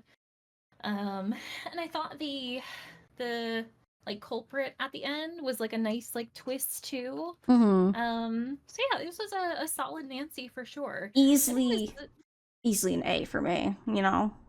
This is kind of like same for me with like Ghost Dogs and Moonlight. Kind of like bounce between like A and B, but I think I'll put it at A too. Yeah, I think it's a good one. I really like the characters, just the areas, how Nancy kind of solves a mystery. I think it's a good one. Okay, next up is Danger and Deception Island. Do you want to give the synopsis for this one? How do you remember this one? Like, I remember the gameplay, I just don't remember the plot a whole lot. Okay, so I remember everything about Danger and Deception Island. It's also one of my old ones. Baby girl. So Nancy so Nancy has two best friends named George and Bess. And I guess Nancy's been mistering too much and like, you need to go on vacation. You should go up to Seattle, I think it is, and go hang out with our friend Katie Firestone. She's got a boat and you can go whale watching with her. Nancy's like, sounds like a plan. So Nancy goes there, and Nancy's like walking on by like, hey, you must be Katie Firestone. And then Katie was like, hey, let's go walk on our boat. Oh no, my boat's been vandalized. And Nancy's like, Gadzooks, I guess we won't be looking at the whale. I guess I have a mystery to solve. And so Nancy shows up there, and she's got to solve the mystery about, I guess, who, like, the mystery's not really even about, like, Katie Firestone or her boat. Like, that's just, like, a part of the mystery. But the bigger mystery is why this specific orca is hanging out in this bay, which is called Snake Horse Harbor. And, because normally, like, it should be, like, out with its pod. And this game, like, it's really good. You kind of learn a lot about, like, whale facts and stuff like that. But it's, like, really mysterious that this, like, orca is, like, hanging out in this bay. It's alone. It doesn't really seem to, like, want to leave. So there's the town that are trying to decide what to do with the orca. We have some fishermen who are saying we should just take the orca out into the ocean, find its pod, and get it out of here. Our fishermen have to sail so far around. We're wasting too much, oil and gas to, go fishing just to avoid it because we're sanctioned and we can't, like, go get too close. But Katie's like, we should study it, see if it's sick and needs help. So there's, like, a conflict of, like, people kind of arguing and disagreeing about what to do with this orca. So the mystery is trying to figure out, like, people have some like bad ulterior motives. There's something going on. What's gonna happen with this orca? And it's a really interesting one. So like you are either on the boat, you get to go kayaking, which is really cool. So Nancy kind of goes kayaking out for a little bit, does some like tunnel exploring. That's pretty cool. She explores a lighthouse. There's like a cafe, kind of like tavern kind of thing, where the lady loves to gossip and gives Nancy free clam chowder. I'm like, how are you making money, for one? Because Nancy can eat a lot of clam chowder in that game. And then there's a like a whale tourism building where there's like a lot of whale facts, whale fun puzzles, and you get there's a guy who also gives whale tours. But yeah, that's pretty much what it is, and Nancy's got to like figure out like what's going on with the orca and like is someone keeping it there or what's gonna happen. So it's a really good one. For me, this one, I would say for me it was just kind of like a little bit like mid. Okay. Like you could go to different locations in this, but I didn't feel any particular attachment to like any of the characters in the game. Mm-hmm. And like the kayaking stuff like sometimes did feel a bit like tedious to me. Um, so definitely not my favorite. I get that. I liked a bit of it, but it could also just be like some nostalgia, just really remembering and like enjoying it. But I can say like some of the areas felt a little sparse. The gosh darn clamming you have to do is awful. So, where Nancy has to get all the clams for the ladies' clam chowder. Oh my god. Yeah, She's like, I I do want remember that. 21. And you're like, excuse me, I have other things to do. That one I think was kind of awful. Some of the later puzzles, especially like with the like little messages in a bottle and you kind of like put some things together, I really like those. Yeah, that was cool. I think for the kayaking, I really hated it because it was hard to figure out where you were like positioning yourself. I think that's like my one gripe too with the kayaking, which it's cool and was fun at first, but then all of a sudden you go like, well, I won't need to get over there. How do I get there, Nancy? And Nancy's like just paddling in a circle. I'm like, oh my god, Nancy. I just wanted there to be like a boat, just like looking at Nancy, just like paddling, just in a circle, not knowing where she's going. But I'd say I'd give it a B. You know, again, it's I don't think it's like anywhere in the same like feeling of these four, but I don't think it's like as good as these four up here. You know? Yeah, I think a B is a solid ranking for that one. Yeah. I mean, if like you feel it's a C, I mean that's fine too. I just think I can put it in a B and not be like, oh man, I gave it the wrong rating. Yeah, I agree with that ranking there. Mm-hmm. All right, and then next up is Secret of Shadow Ranch. All I have to say about this is Yahoo. I like you got a steady back home. Oh my god, such a good game. Unfortunately, I have to say it's not. I like it because like it's one of my old fond memories, but I don't think it's like that good of a Nancy. You know. But for any background on this game actually takes place in my home state right here in Arizona. Nancy is going on a trip with Bess and George where they were going to go to Arizona. I think it was Bess and George's aunt, uncle, something like that. They own a ranch. They bought a ranch and they have some horses and they were going to go horseback riding. They were going to have a fun vacation. But Nancy shows up and somehow Bess and George, their plane takes them like somewhere else. I don't know how planes do that. I think planes have like a schedule where they say, we're taking you here. But I think they said like, oh, there was an emergency thing, and now we're here, and they're stuck somewhere, which is why Bess and George don't show up in the game. So Nancy's like, well, I guess I'm here. I guess I'm gonna be a rootin' tootin' cowgirl all by myself. But then while she's there, all of a sudden a spooky ghost comes like galloping along, and every time the spooky ghost shows up, something bad happens.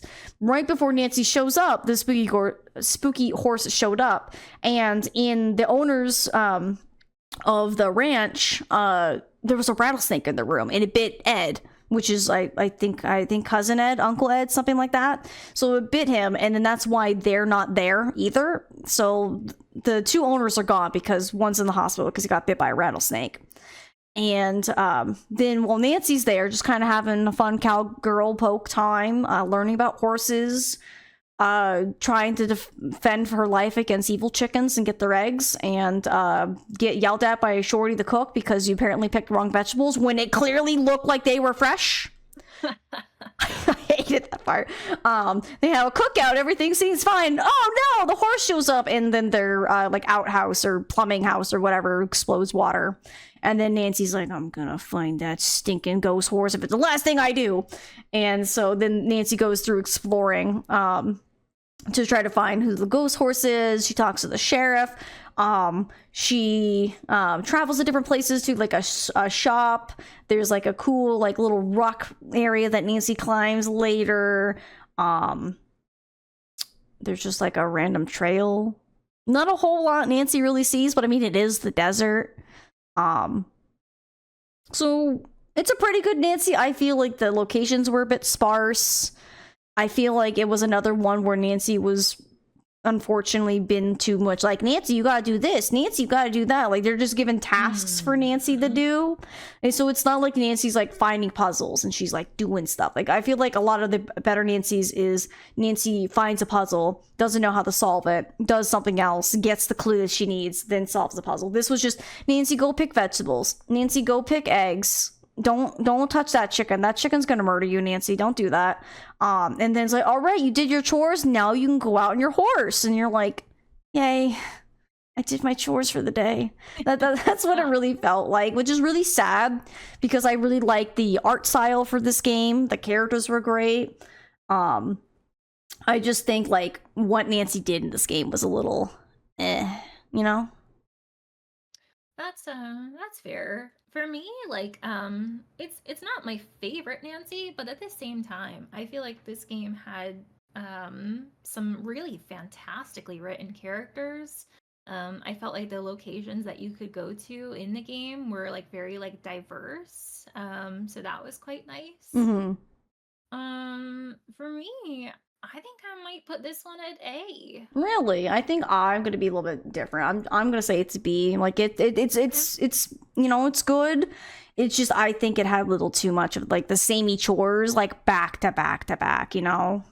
And I also got really tired of the cook yelling at me, "Oh no, these aren't ripe yet. Go back there and do it right." I'm like, why don't you do it if you know so much? Looking like, because Nancy has like a really old phone, and Nancy's just like, what do these pictures look like? I guess this is good. And then he yells at you anyways, and it's just like, I don't know what you want from me, dude. Like, they look the same. I followed the sheet that the internet says, and I'm still wrong. I don't know what you want from me. Maybe I should just do this. Maybe I should like feed the horses or whatever.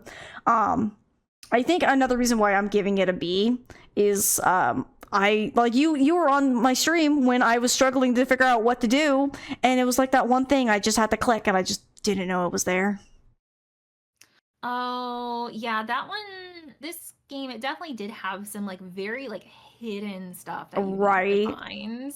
And yeah, that was definitely one thing where I'm not crazy about in Shadow Ranch for sure. Right, yeah. And I think like I think also I really hated like that last area before like the final, like the culprit shows up. Oh, really? Yeah, that maze, I hated it. I think I liked that fairly okay. I didn't hate it.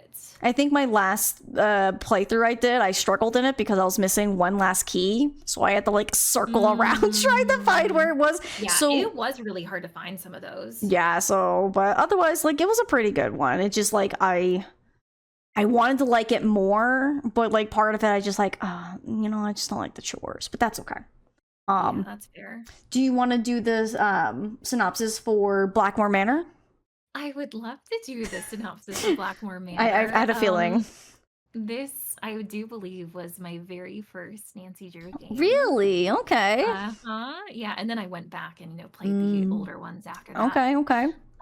Yeah, I remember getting it for like either like my birthday or like Christmas one year or something like that, and that's when the whole frenzy started. Because like prior to that, I loved like the Nancy Drew books and stuff like that, so it was a very good gift. But yeah, so with Blackmore Manor, Nancy shows up at Blackmore Manor, that like is somewhere in England. And Blackmore Manor, it belongs to the prestigious Petrov family. And the Petrovs... Isn't it Penvillin? Or excuse me, Penvillin. Okay, yeah. That's what I thought. I was like, was somebody else. Yeah, I was like, wait a minute. I'm pretty sure it's Penvillin. But yeah. Yeah, you're absolutely right. It was Petrov. That was somebody else. There's something, but... It's some game. But anyway, the prestigious Penvillin family. And who was the dad in the Penvillin family? I honestly I paid as little attention to all their names because you have to like learn their own family history. Like, I'm not a part of this family. I shouldn't have to learn any of this. But anyway, so there's like the patriarch of the Penguin family. Mhm. He marries this woman named Linda, who's from the States, and like she moves to England to like be with them and be like a stepmother to his daughter named Jane. Also in the house, is it like his mother? It's his aunt. His aunt, that's right. So Mhm. she's there. There's like some other characters, like a historian, yada yada. But anyway, there's like some strange going on at the Blackmore Manor, where it's like apparently being like kind of haunted by this like creature. You see like shadowed figures haunting the halls throughout the nights. And Linda all of a sudden has a very strange affliction Mhm. that is affecting her as she's moved into Blackmore Manor. Very, very excellent game. Right. Like, so you were talking about some of the games where like you had a lot of like nostalgia for them and you were like, Right. oh, like maybe I like would rate this a little bit higher just because I have the nostalgia for Right. it. And I have to be careful about that with this game because this is probably that game for me.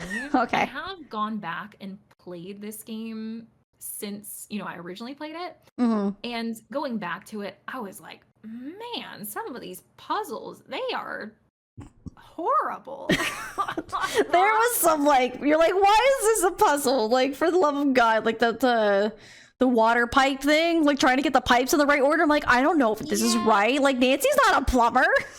And like one of the biggest ones for me was going back up and down the stairs and Right. for Lulu. Lulu, not Yeah. Polly. Polly's stupid. So yeah, that's how I feel about that one. How Right. about you? I want to feel like I want to like it more, but I think I have the same gripes with you. Some of the puzzles were extremely obtuse. I think like the exploration is cool, but then it gets to a point where you're just like, I'm done running around the same hallways, twisting the stupid dragon statue's feet every single time to get it to open up the secret passage. I'm like, can't Nancy just like do it for me after a point? You know what I Yeah. mean? Yeah. So I feel like it's a little bit tedious. I think I love the setting. I love the characters. Yes. Jane was really great. She's fun. Mhm. I really liked how they used her to play a lot of older Nancy games where they had like the one of the little games where you had to capture the other soldiers from Scarlet Hand. They had they had goldfish in it, so like anything with goldfish in it, it's kind of fine. I like whenever you can hear Jane humming. I think that's like my favorite like little tune when she's like Midget with her eyes so bright, looks toward heaven at midnight. right. I also I think like even though like having to constantly ask Lulu for the next clue, even if you like I can just figure out the clue, you have to talk to Lulu. I like some of the random things Lulu said. Where it's like, I think you're gonna need a bigger boat. Where it's like, what are you like? What are you talking about, Bird? Lulu was voiced by Nancy. Is she? Oh, Mhm. oh, that's great. So Nancy's just talking to herself. Oh, that's even funnier. But yeah, like I think Lulu like really kind of helps with that game, just because there's like that little bit of levity of just like this silly bird, just like the door, and you're like, oh my god. Like I couldn't live with the bird, but like just kind of visiting, I think would be great. You know. Mhm. I wanna say A because it's like a pretty good Nancy, but I think because of like all the backtracking and like the constant tedium, I think I'd give it a B. Yeah. It's definitely between A and B for me too. Mhm. Because like this game, like you said, had I think some of the most well written and designed characters in any of the Nancy games, and I really love the setting of it. Even though Mhm. this was definitely a game where like you were stuck in one Right. place, it was a really great place. Right. It was very diverse, being a solid place. Yeah, yeah. Mhm. But the puzzles were very tedious and going back and forth. So it pains me, but I'll probably put that at B too. Right. And then next up is Secret of the Old Clock. For anyone who doesn't know, like the very first Nancy Drew book ever written was called Secret of the Old Clock. Even though this is game number 13. Do you want to, or is it give a 12? description of this one? I'm going to my food just got delivered. Yeah. Gonna go grab it and I'll be right back. Yeah, do what you gotta do. I'll recap for this, or the synopsis for this one. Thank you. Be No right problem. So for Secret of the Old Clock, this one, I think is the only one that really kind of feels out of. I'm not gonna say out of place badly, but out of place time-wise. Why? Because all the other ones kind of feel, I don't want to say like modern, but kind of like, you know, maybe like early 2000s, like around the time they came out. This one, I think, actually takes place technically in the 50s, because I think this one definitely like really plays in exactly being from the book. I think there's a bit of differences between the book and this one, because not all of these that are based off of their book counterparts are the exact same. I think there's some differences, and I think they might take, when Wade gets back, I think she can help remind us. But I think they kind of take a couple of some and kind of mush them together. But this one does take place in the first Nancy, where she, this is actually her very first case of being a detective. She doesn't even like introduce herself saying, I'm Nancy Drew and I'm a junior detective or anything like that, or an amateur detective, as she usually says. So it takes place in the 50s and actually takes place in Nancy's hometown. And actually, I'm not sure if it actually is River Heights. It might be River Heights. Actually, no. It might be like neighboring to River Heights, because she kind of goes and visits. But she gets called, I don't think the people who own the Lilac Inn are her friends, but she gets called to the Lilac Inn to, because her dad's a lawyer, so I think she was like collecting something from them to give to her dad or something like that. And you go to the Lilac Inn, there's this kind of like middle-aged lady who's kind of working there, and she's kind of watching after this young girl who's almost 18, so she's kind of like on the cusp of being like a full adult, but she still has someone who's just kind of watching after her. Her mother had, like, I think recently passed, so she was kind of really upset over that, and they're trying to run their inn that her mother owned. And so she's left alone, her mother's jewelry, but she's kind of like, something's going on where she's like hearing voices, she's kind of shut in, and she's kind of like really paranoid. And so Nancy goes to, I think, get her mother's jewelry and like put it at the banker for her or something like that.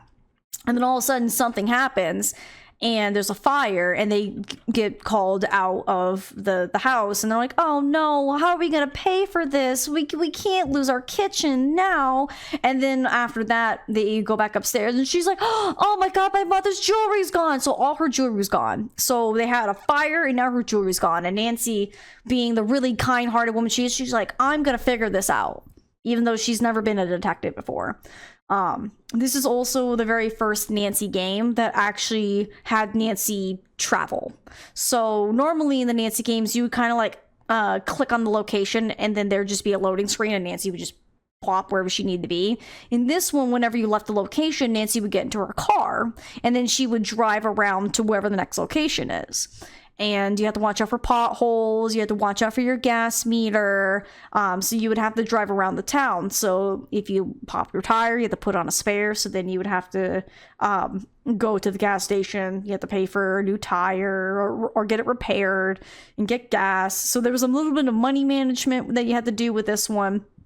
But I think it was a really interesting and diverse kind of Nancy, where you have more room to explore, where it's not just like you kind of click here and you go there and you explore that area. Like it really like kind of felt like Nancy was in this town. You had this car, it was all very old timey, like the prices were all like the, you know, what they should have been for like the time. And there was a bit of like, you could like go to this telegram and deliver packages to make some money so you can continue to like afford gas and stuff like that.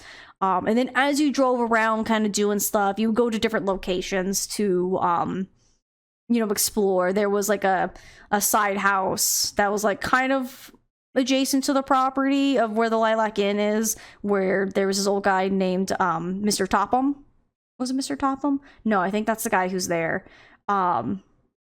But there was this old guy who like owned the property and he passed, and then Nancy's like trying to like find out what's happening because the lady in the inn, they were expecting to get some kind of inheritance from the old guy because they kind of shared like a property line or whatever, and he was really nice and they were nice to him, and he said that they were, you know, going to get money from him or whatever. And he, Sorry, I'm back. oh, welcome back. I'm almost done with the synopsis. But then he said something about like time will always tell or something like that.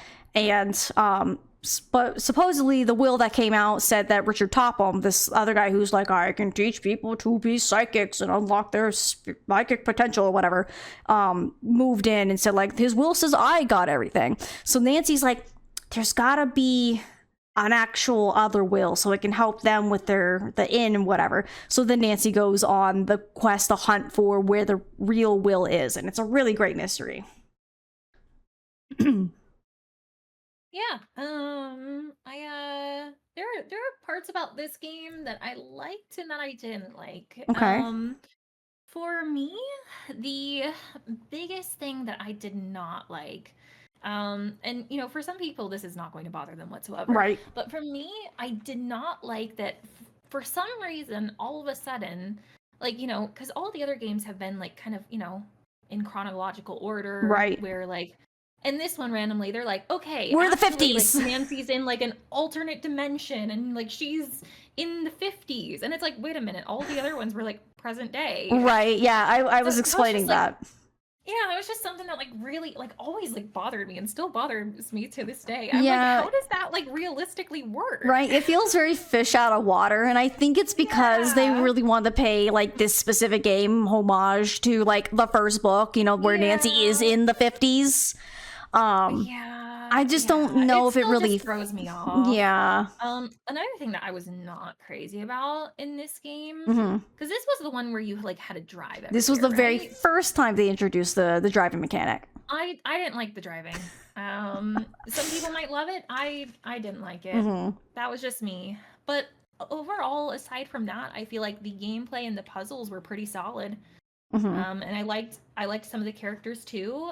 This was also one where at the end it was like, oh wow, that ending came out of left field. Right. It's really good. I think I really like this. I think I'm going to give it an A just because I really love this one.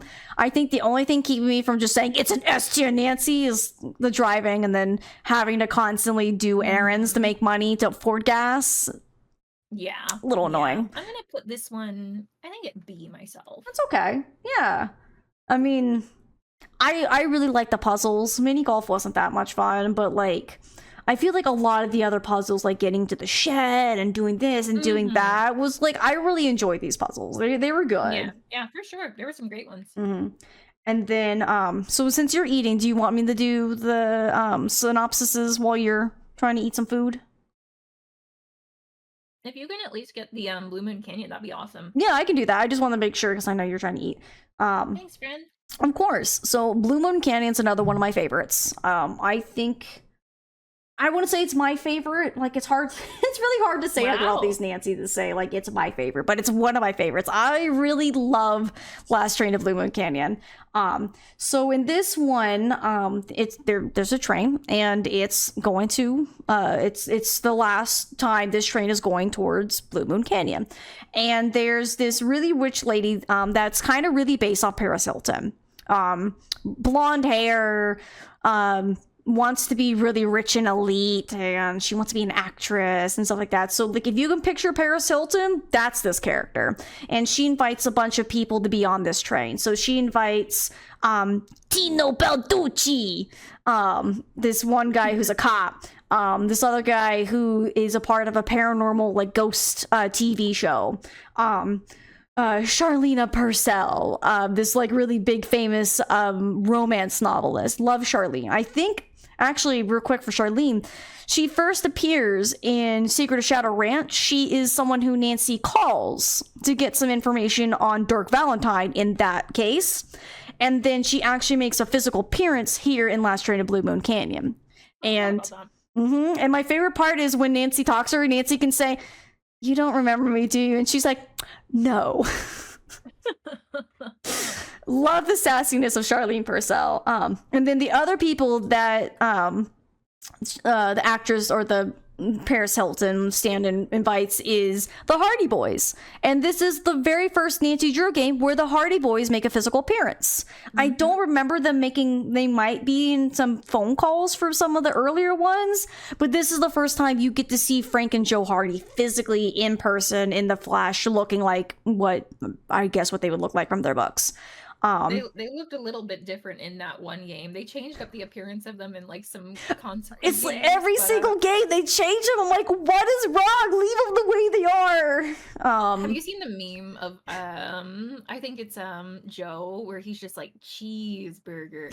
Cheeseburger. No, I haven't, but I can picture it. Like that sounds about right.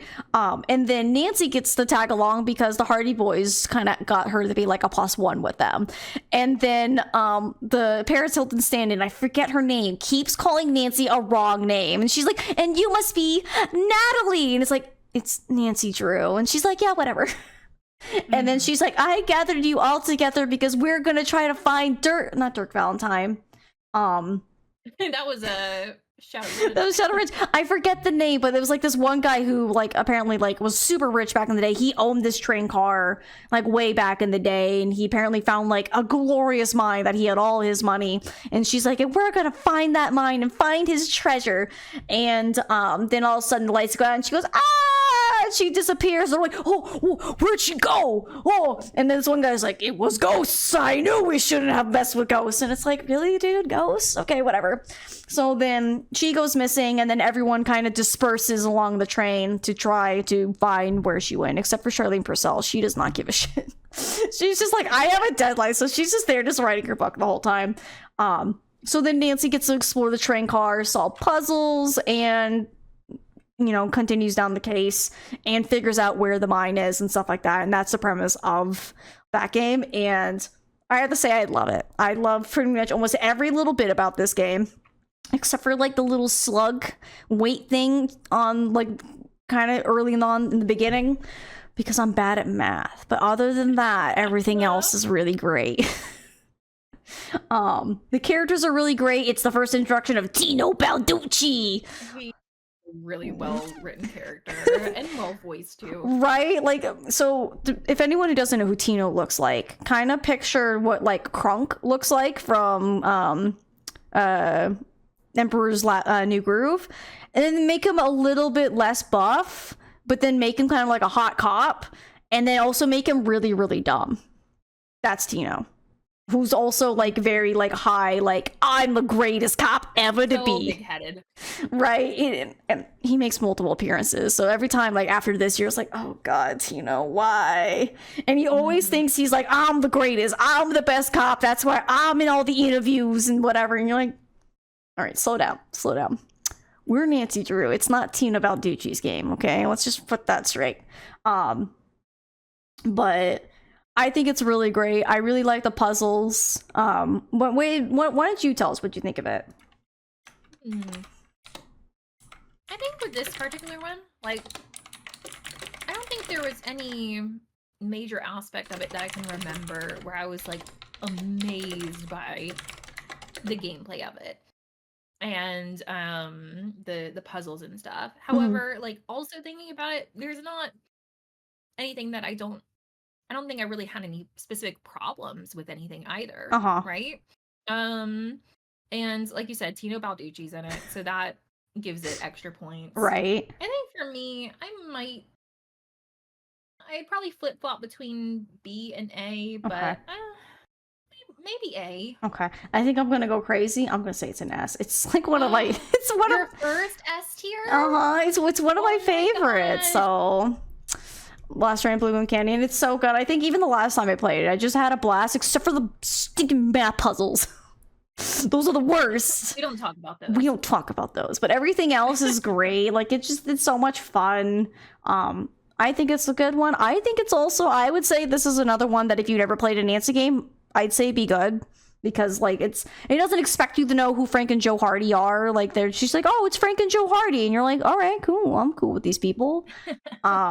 And like I think the cast is great. I know it's not like one of your favorites being stuck in one location, but I kind of like how each kind of train car is kind of different. There's like little things in it. It also gave me like my Resident Evil vibes that I really like, where like there's like Is this one that had the taffy store? yes, yes, At least you did get to go there. Yeah. I do remember that. yeah, you do get to go there, but like once you're there, you're like pretty much at the end of the game because like you don't go. There's not multiple stops that Nancy gets off on. That's true. That's fair. That's But fair. we did get to see oh god, what was her name? And it's like something, but it spells with a PH. Oh yeah, I can't remember. It's like Philomena or something like that. And she's like, no, that like F stuff is with a PH or whatever, and you're like, all right. But it was a good time. I think I really enjoyed that one. It was a good one. And then next up is Danger by Design. Are you still eating? I am, but we can talk about this. Okay. I would be happy to talk about Okay, this one, good, 'cause I really like this one a lot. All right, go right ahead. With the Nancy Drew, Danger by Design, Nancy, she like is taking on like she's I don't think she was actually a what do you call it? A protege to Right. a fashion designer, but she was like undercover and pretending to be one. Right. So she flies to France and she's pretending to be this this protege to a fashion designer because I'm trying to remember what the mystery was there. That, I think it's because the lady there Minette is like doing some big fashion design, but like she's been acting really strange lately. She now doesn't see anyone face to face. She always wears like a mask that's over her face. She's got very erratic behavior and she's just like very weird and eccentric, and they're like, something's kind of off here, Nancy, you need to go check it out. So Nancy's trying to figure out what the heck is going on with Minette, and it's I think that sounds about right. With this one, it was, from what I remember, not lacking on the locations. I think there were a few locations that you could go to. I would say the ending, the culprit, I like wasn't like amazed by, but for me the overall gameplay, the world design, the puzzles really like made up for it. I really enjoyed this one. How about you? Unfortunately, I didn't really care for this one. No, I'm so sorry. There's just something about it that it just kind of makes me grind my gears. Like, I don't know why I don't like this Nancy. It's definitely, it's not my favorite. It's not one where I'm like, oh, I'm gonna play this one again. Do you think it was like the puzzles? Do you think it was the characters? I feel like maybe it was a bit of the puzzles. Some of the characters were okay. It also does have some really bad French accents, so there's that. Oh yeah, the Nancy games, they are not known for their good accents. No, they're like, do you sound good enough? Yeah, you're fine. Just read the lines. You're fine. But like some of the locations were kind of fun to explore.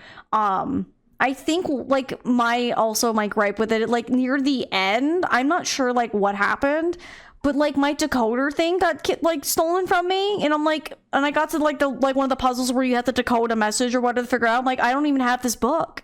I'm stuck in here. Like, I don't have a way to yeah, that's why I'm just like, is that supposed to happen? And I'm like, I don't think so, because I feel like I need that to solve this puzzle, and I didn't have it. I was stuck in this room. I'm like, I'm looking it up. I'm stuck. Can we get screenshots of both rankings to look at? Absolutely. Like, I'll get mine, and then I can post it over in your Discord too. Yeah, we can do that. I'll probably tweet them out, then, you know, in case anyone missed it or can't be here. But yeah, we can do that. But yeah, there was just something about it that I just didn't like really like. I feel like the pacing I didn't really care for, and I'm also with you. Like the ending culprit kind of thing felt very kind of just meh, you know.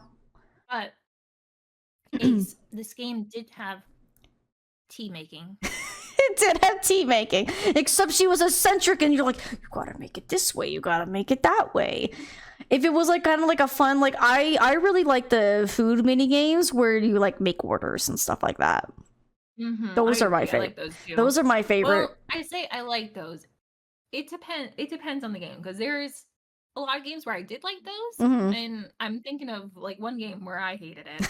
Oh, okay. Is it one of the Nancy games or just a different game in general? Oh, it's a Nancy game. It's a Nancy game, yeah. All right. Well, I'm excited that we get there, because we will get there. But I think with this one, I think I'm just gonna personally just give it a C. I'm not saying it's a bad Nancy. I just don't like it. I'm so sorry. I think this is the first one where we have differed so much on it. Would you put this one as? Wow. I was considering either A or S. Oh, I mean, hey, that's the beauty of us making tier lists. We have our own, our own vibe to it. And I don't know why. Maybe I just kind of went in and I just was like in a bad mood that day or whatever. Just some of the things just weren't like jiving with me. I don't know. Maybe I should get Danger by Design like another go through in a little bit. We'll see. But I will say for this one. Oh gosh. Do what your heart decides. Just go for it. Don't second guess. I'll say A. Indecisive weighty noises. I think I'll say A. It is a pretty close S for me. Okay. But I think maybe just one thing that brought it down for me is I didn't resonate with any of the characters. Yeah. I think the writing there for the characters in that game was a little subpar. Yeah, they felt a little really standoffish, especially the one lady who's like, "Can you make cookies for me?" And she like felt like very like hostile towards you. Yeah. And I'm like, why are you being like this, like aggressive to me? Like I'm making cookies for you. Like you calm down, But all right. Next one's another one I don't like. We're gonna agree on this one then. So I'll do a quick synopsis for Creature of Kapu Cave. So this one takes place in Hawaii, and Nancy got like some like summer gig or whatever to help is it an entomologist, a bug scientist? Yes. I think that's right. And so she's helping this entomologist, and while she's there, you have Frank and Joe again? We do have Frank and Joe again, but they kind of show up like a little bit later. But it's nice that they show up. And then annoyingly, the guy who's supposed to give Nancy the keys, he's like, "But you gotta do this one thing because you need to have fun Hawaiian style before I can give you the keys." I'm like, that was so good. That was spot on. But I was like, my guy, I'm here for like a summer job. Like, give me the keys. I need to go. Like he already like annoyed me so much. I mean, great voice acting. Don't get me wrong. Like, I had like this really great like salesmanship kind of character, but he was just a character that like personally would have rubbed me wrong because I'm like, sir, you're supposed to just give me these keys. Just give them to me. Like, I don't have time for this, you know what I mean? Unless, like, it was where, like, oh, yeah, I got time. But anyway, so Nancy gets in the keys, and she goes to entomologist. And, oh, no, there's, like, a Hawaiian earthquake or whatever. And the bridge that Nancy gets across to go deep in the jungle is broken. Ah, shoot, Nancy's stuck in the jungle. So I think this is the first Nancy Drew game where Nancy can play as a different character. So when Nancy needed something to get done over at the tourism shop where she first gets the keys and stuff to drive, you call Frank and Joe Hardy, and then the game zoops over, and then you go back to that side of the island, and then you get to be either Joe or Frank. And then you kind of help Nancy look at some stuff there. And then when you find stuff done, they go, "We need to call Nancy." And then you call Nancy, and then you zoom back to Nancy. And then Nancy keeps doing some stuff over there. There's also like a Hawaiian research center there that's like doing some weird research on pineapples or whatever. And there's supposedly a Hawaiian mythological creature. I forget the name, but it's like, I think like translates to like charred man or something like that. And apparently he shows up when Pele, the goddess of fire and volcanoes, is upset. And he's like, oh no, he's returned because Pele is angry with what the Healy Healy is doing here on the island and stuff like that. So then Nancy's got to like figure out what's going on. But unfortunately, it's not my favorite Nancy. This game, it's just like one of those in the franchise where it's like, you were not memorable at all. That's harsh. Like, just, yeah.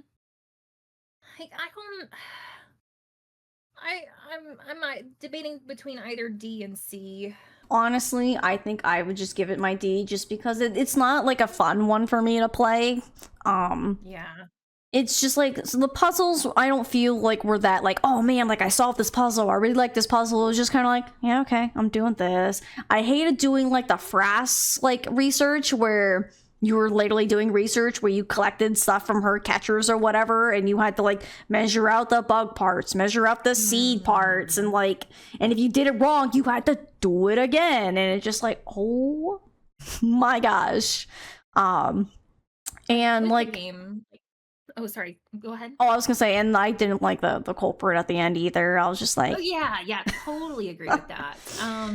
Like I definitely did not like the culprit at the end. But like overall, just the gameplay just felt like forgettable to me. Other than like the ending, like I don't really remember any part in the game that I just necessarily hated. Right. I just didn't like it. So I think I'll put it at C. Okay. I mean, I think for me, it's just like I think I'm putting it a D because I feel like I'm at the place where I'm like, I don't want to play it again unless like, everyone here wants to have like another big Nancy Drew marathon and I just gotta play it because it's in order. Like otherwise, I personally will not choose to play it myself. I think that's why I'm giving it a D because I don't feel like I want to play it again.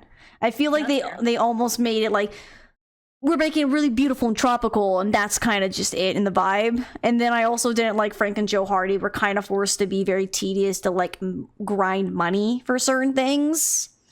Especially the snow cone challenge where there's just like no rhyme or reason, and if you like run out, you have to like keep grinding more money to keep attempting to find his favorite shaved ice flavoring to figure out what he calls it. Ooh. I think that puzzle was the worst. I think I managed to like cheat it because like somewhere in the back of my mind, my brain's like, just remember this so we never have to try to like guess it ever again. We kind of remember, just guess the two and then figure it out from there, and then I was fine. But yeah, not my favorite. And then next is White Wolf Iso Creek. Also, bye Jacob. Have a good night. Bye Jacob. Have a good dinner. So White Wolf Iso Creek. So I wouldn't say it's my favorite, but I still think it's a very good Nancy. And it's also one that, like, my husband's not a Nancy person, but it's one we quote, like, almost, I wouldn't say every day, but we quote quite often. He actually started, like, badgering me today, where he's like, do you think the wolf caused the accidents? So, I was playing last night, I was playing, the lights camera curses, and then there's a cat, and then my husband's like, do you think the black cat caused the accidents? I'm like, no. Like, what do you mean? So like that's like that's his favorite thing from that game. It's just that one line. Do you want to give a synopsis on that one? Yeah, I can. So Nancy, I believe, if I remember correctly, is asked to come out to this lodge to, I don't think she's actually like there for vacation. I think she's actually there to help. They ask her because like there's like this wolf that's showing up, and they're like, Nancy, you gotta figure out all these strange things are happening because this wolf shows up and bad things are happening. Our cook apparently gave like a bunch of guests food poisoning. One of our maids left or whatever. Nancy, you're a maid. Go undercover. And Nancy's like, all right, I'll do that.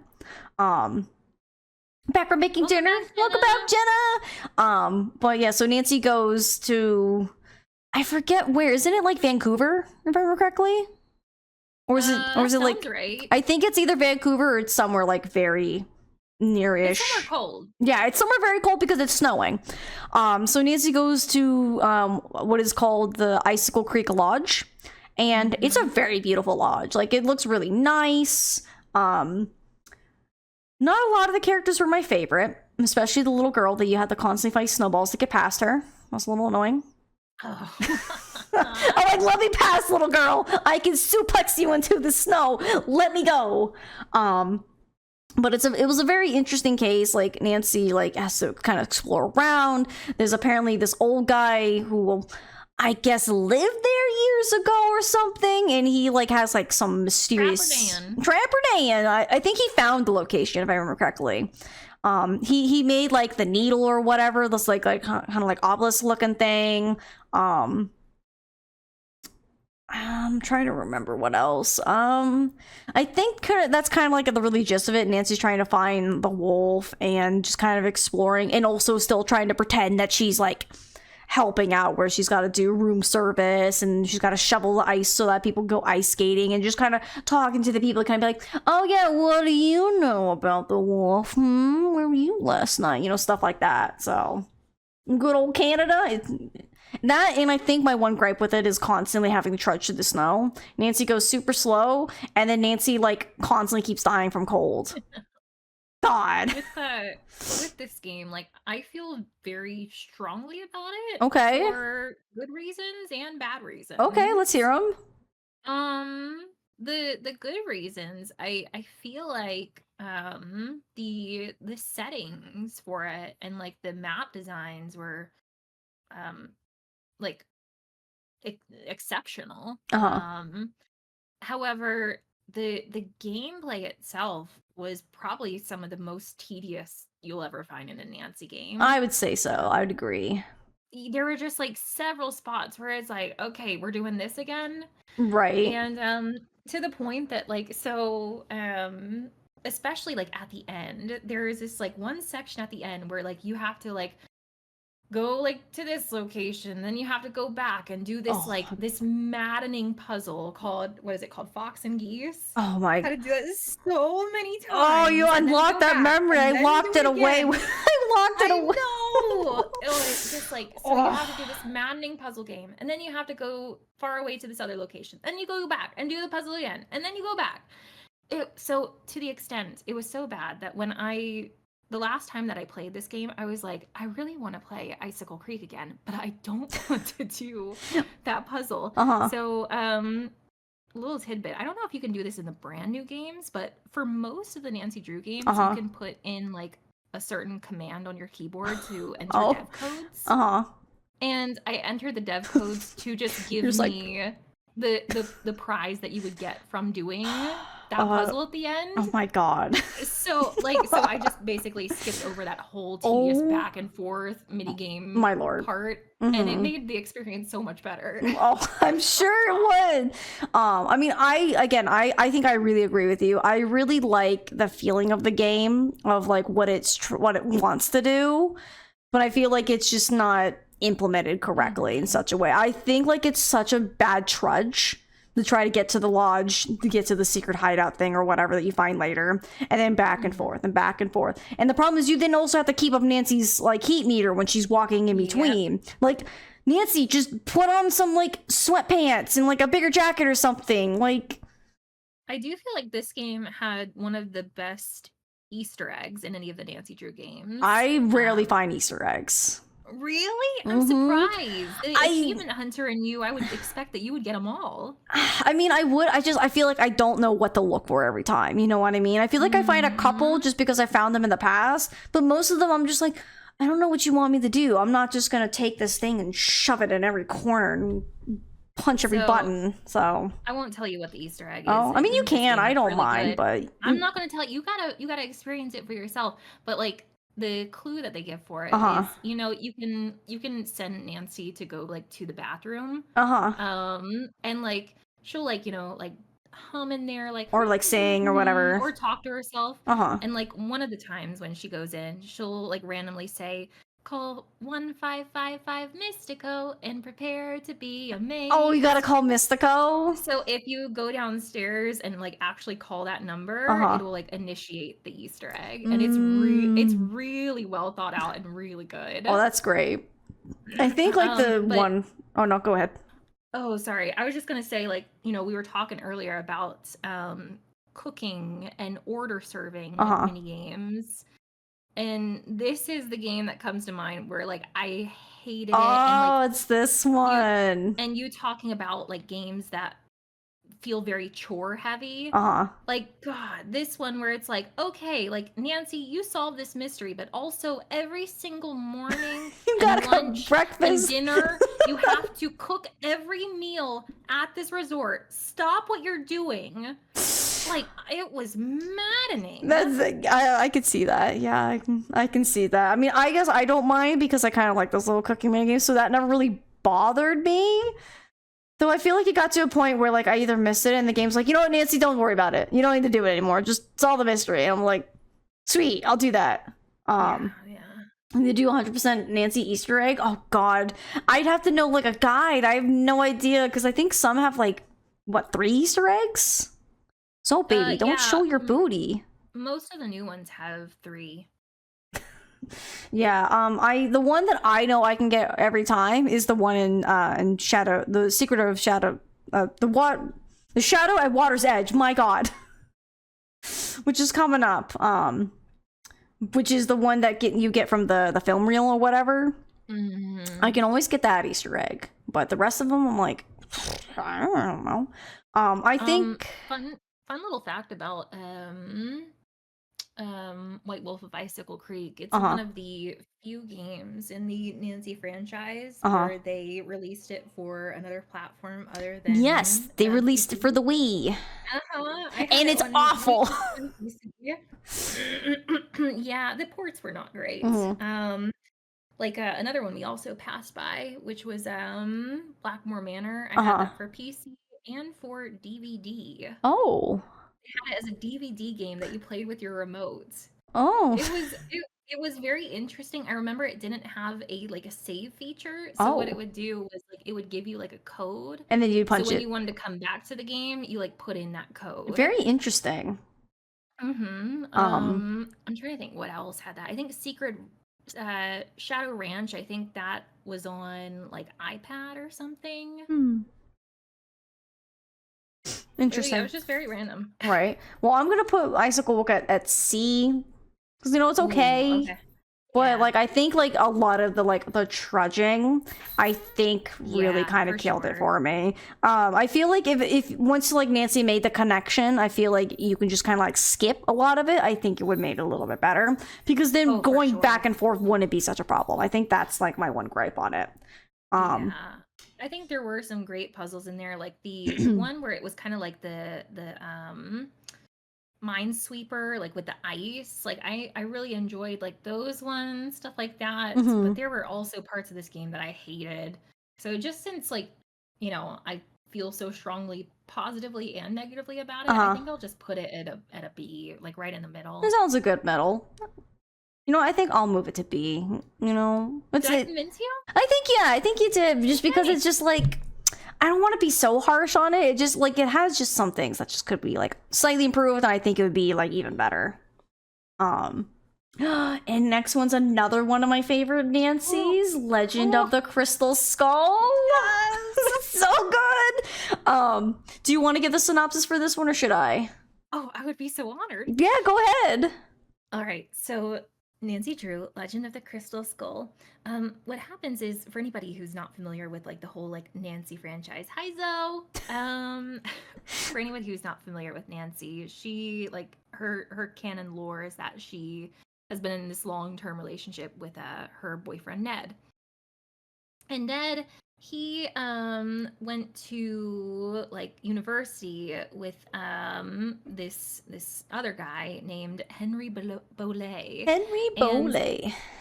And Henry, he just lost his uncle. His uncle was the man who raised him and kind of like all that he had. And but like upon the uncle Bruno Bolet's death, he leaves Henry his estate in good old New Orleans, Louisiana. Mm-hmm. And so like Nancy, I can't remember if like she was just like in the area. She, Bess and George, or maybe she and just So Bess? it's just Nancy and Bess going to just hang out. I'm guessing maybe like a spring break kind of thing. They're just going to Louisiana for a Yeah. vacation, and that's like, hey, since you're in the area, can you go check on him? He just lost his uncle. He's kind of a strange dude, but like I want to make sure he's taken care of and he's okay. And Nancy's like, I can do that. Exactly. So she goes to the Bolet estate to check in on Henry. But as soon as she gets there, she encounters this break-in by like a masked fiend. So from that point on, she's just trying to figure out like, okay, like what's going on here? Is Henry okay? All of that stuff. We also had, oh gosh, well, I'm blanking on her name. Renee. Renee, she was such a well written, and I loved her voice too. Mm-hmm. Loved her as a character. Right. But really fantastic game. Mhm. What do you think about it? I love this game. It's so good. It's on just enough level of being spooky that it's not terrifying, but it's enough that it's kind of like a thrillers where you just kind of feel like you're just a little on edge and you're like, oh, I'm just a little nervous, but nothing's like scary and like I'm gonna kill you, Nancy. It's just like, oh, it's just got Very this atmospheric. Yeah, it's got that level of like you kind of feel a little like almost like, ooh, maybe I should kind of like play with not the lights out. It does say when you start the game, make sure you turn off the lights and draw the blinds to try to make it dark in your environment too, which I think is probably a good idea. It's a pretty good one. Is that the one with the model graveyard? It is. Yes, it's so good. It has to be like probably. It also had the gumbo too. It did have the gumbo. And the like the shop. As we're talking Zeke's. about it, I can hear Zeke's shop. Do, do, As we're do, talking do, about do, it. Yeah. do, do, do, do, Yes, that's what I was do, thinking. do. You just hear it over and over. I honestly, I love and hate that puzzle. I hate it because until you know what you're doing, like you're just It's like very you're like, specific. what am I doing? But then once you know, you're like, all right, and then you kind of like you kind of test the waters, and then you're like, all right, good puzzle, it's great. And that's also the first game that you get to play as Bess. Because Nancy's got to call Bess. So kind of like in Creature of Kapu Cave, where you kind of pass the baton between Bess and Nancy. But I think the difference is you play as Nancy 90% more of the time, and then Bess like maybe like 10, maybe even 5%, where like she just does like a little thing and reports back to Nancy, and then you're back doing Nancy things. Ace, are we feeling on the same page? I think we are. I think we are. Yeah, baby. S. It's like it's another Nancy. If you've never played them, I say play that one. It's such a very good Nancy, very atmospheric. It's got Iggy, and you can dress him up, and it's cute. And I really like it because like Nancy's not really there to like solve like a murder or a theft. It's just there was a strange skeleton man and he blew something in Nancy's face and she's like, I don't know why he was here. And then she just like gets that weird curious like little bug and just has to like I'm not leaving. Right? She's like, I'm not leaving. No, please leave. Please leave. And she's like, no, and she's like crawling through their walls. You're like, Nancy, get out of the wall. But it's like really good. It's really fun. I don't want to say too much to like spoil any of it, but it's so good. The person who did it is also really, really good. Like everything about the game is just really great, except for Bess bullying that poor man. So yeah, anybody who's like looking to like get into the Nancy series, that would probably be a really good one. I check that one off and say yes, seal of approval by both of us. All right, and then the next one we have is not the Phantom Menace, it's the Phantom of Menace. I think we talked about this one a little bit before. I think from what I remember, I like this one better than you do. Yeah, you did. Mostly just because like There's just something about it that I'm just like, it's okay. I'm not gonna say like it's as bad as like Danger by Design. It's not gonna be ones where I'm like, oh yeah, I definitely really want to replay that one. I feel like there weren't really that whole much puzzles to it. You know what I mean? This one was very like exploration It really heavy, was. I would say. Though I did like the like little dance scene that Nancy does. But Ace, this one has Sculpa. Sculpa! All right, okay, real quick before we get to in the weeds about Sculpa, I'll do the recap. Yeah, sounds good. So there's like a phantom thief, just like it's guys, who's going around stealing a lot of like high-end art and stuff like that that's being sold in the black market. And in Italy, yes. And I think like the Italian like secret like service or whatever, like some like really like specific like organization. I don't think it's Interpol, but I think it's kind of like that, but it's for like Italy specific. Actually call Nancy and they're like, Nancy, we need you. I'm like, all right. I mean, I'm just an amateur sleuth, but I'll help. It's fine. So we get to go in there. And they give us like our whole cover where it's like, oh yeah, we're just coming here on vacation or whatever. Nancy likes looking at architecture or whatever. So we're just gonna stay at this is it a casa? Is the location the name of the house or whatever? Something like that. Yeah. And so Nancy's in there, and so everyone thinks like, oh, she's just visiting. There's a guy in there who's trying to renovate the casa. There's the old lady who owns it, who's like, you always find her up on the roof just sun tanning. Also very awful Italian accents. She was a character, though. She was indeed a character and constantly dissing Nancy. And she's like, what are you even wearing? Like, what is this? Like, go away. Nancy's just like, what do you mean? Like, I like my Bob jeans. And then there's another lady who's from Germany who's also visiting there, who's just like, oh, I just love Venice and I just want to live here. So anytime I'm here, I just kind of visit while I'm saving some money to try to live the Venetian lifestyle. And you're like, yeah, okay. And she's also a journalist, if I remember correctly. And while Nancy is there, you know, she like occasionally gets calls from her contact. I think her contact's name is Sophia, not this Sophia with a Z, but with an S, O, and the PH. And so she goes on the casa because she can like use her binoculars. And I don't know why, but every time Nancy puts on the binoculars, she's like, whoa, and then like zooms in on like the guy's like business, because like there's this one guy where they're like, we think it's him, but we need the information that he's the one who's like calling the shots. Nancy, you need to get him so we can bust this phantom in this crime ring. And so Nancy's basically trying to solve it. She gets to pick locks and she gets to slink around town, and at one point gets a sexy cat dance costume. Wild time. It's so good. It's very good, but it's just like kind of stressful because you're like, I don't know, was that lasers? Do the lasers, Nancy, do the lasers. It's a very interesting one. It's very funny just to like kind of think about it just as a whole. It's a very good Nancy. It's also, I think, a really fun one because it kind of teaches you a little bit of Italian, not like a whole lot, but just a little bit, you know, kind of gets you on the way if you're like, I'm gonna learn me some Italian. And Did I tell you I'm learning Italian? Oh no, I want to learn Italian.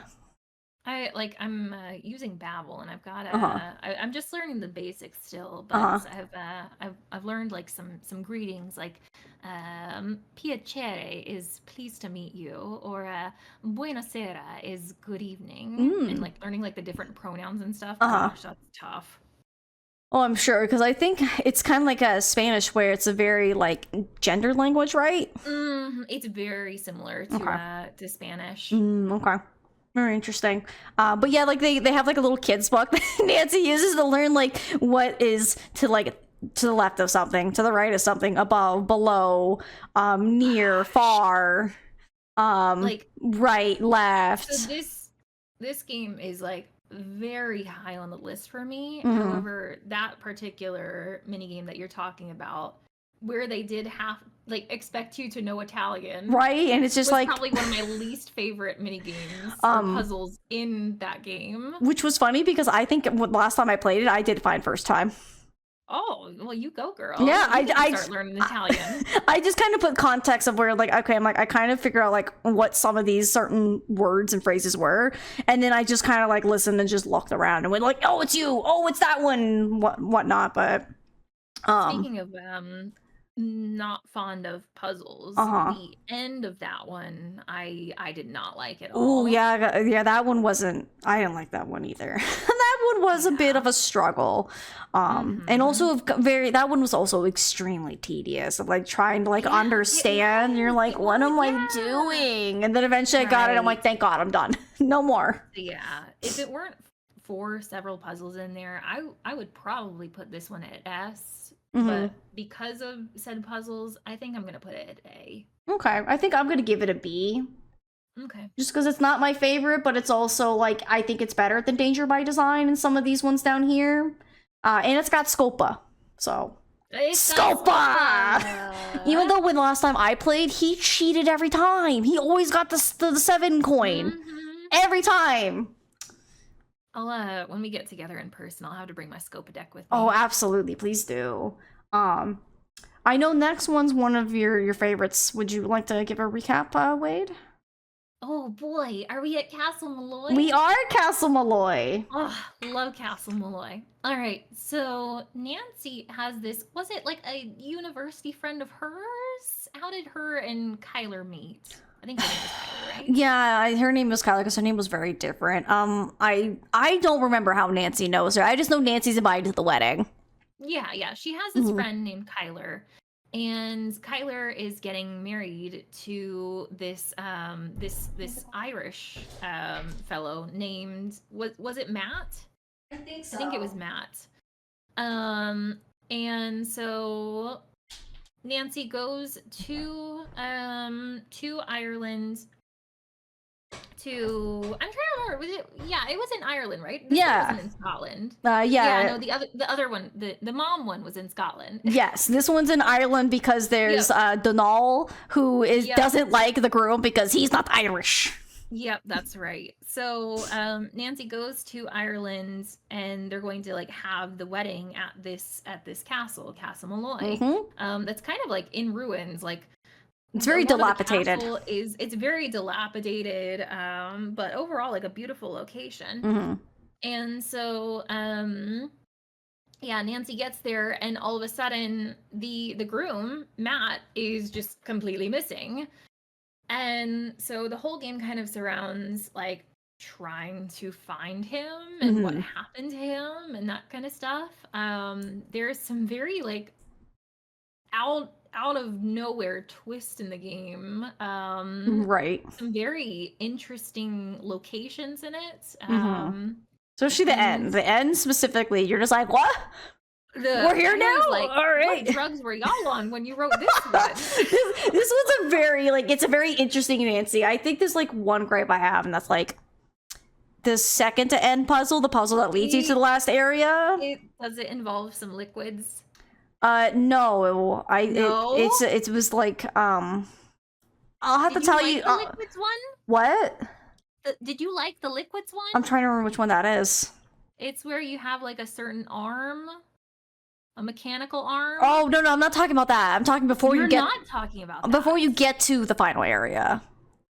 Okay. All right. I don't remember which one that is. Like, really high in the tower is all I had to say. Oh, okay. Yeah. For me, the mechanical arm one, like, if it weren't for that puzzle, I might put this one at an S rank. But gosh, that one was rough. It was horrendous. I was like, why did you make it this way? Like, make it this, but only on, like, Master Detective. Like, come on. Like, well, I'm an amateur here. Like, Nancy's not a rocket scientist. But it was, I think, a really good one. I liked kind of exploring. It's also like the first Nancy where she actually gets to like walk around, and you get to walk around on like the land, and Nancy gets to hold like a little torch, and you see little Nancy just kind of walking around. I think I really like this one, even though like that last puzzle I was like I was really streaming for a long time, so it could have also been that I was just like done and tired, and my brain's like, none of this makes sense. Just tell me the answer, so we can move on. Like, I'm not gonna get this. But it was a really good one. I like the when Nancy. It was great. It was a good one. Honestly, I think I'd give this one an A. I put it at A too. For Close sure. to S for me, but I'll put it at A. Right, if only we can have like in between. Like it's like an A plus S minus. Like it's flirting the line. So now we're on to the infamous Nancy game that doesn't exist anymore. Yeah, they wiped this from the face of the planet. It's gone. You either have to find like someone who still has the physical disc to install it, or watch YouTube videos. Ace, did you ever end up playing this one? No, I didn't. You didn't? Well, you have it now, so you can play it. I mean, I could, but I don't know. I feel like I want to kind of respect her wishes, where they're just like, no one play this anymore. You know what I mean? Yeah. Yeah, and rightfully so. I'm just gonna immediately put in the D. We don't. So for context, for anybody who like has not played this game before, so Nancy Drew, Ransom of the Seven Ships. Yeah, that's the one. With this game, I think it was like Bess and George. They had like a family friend or something that owned this like island resort. And so Nancy like comes along with them to like just vacation and stuff. And like while there, I'm trying to remember like I think if I remember correctly, George gets kidnapped. Yeah, I was about to say one of them goes missing. And I think you're right. I think it was George that got kidnapped. And so they're just basically like trying to like recover her like throughout the game. Right. And like without like giving too much away, in this game, so the developers Her Interactive a few years back completely like wiped this game like off of the face of their existence. It's gone. Like, they like removed it from their store and everything because there is a character in the game who is dressing up as an ethnicity that they are not. So they just decided to be on the safe side and just like remove it from the store. With this one, from what I remember, I think the gameplay was pretty all right. Okay. You know, it wasn't anything where it's like, oh wow, this was the best Nancy ever, right? By any means. But yeah, for me, I would maybe put this at, oh gosh, possibly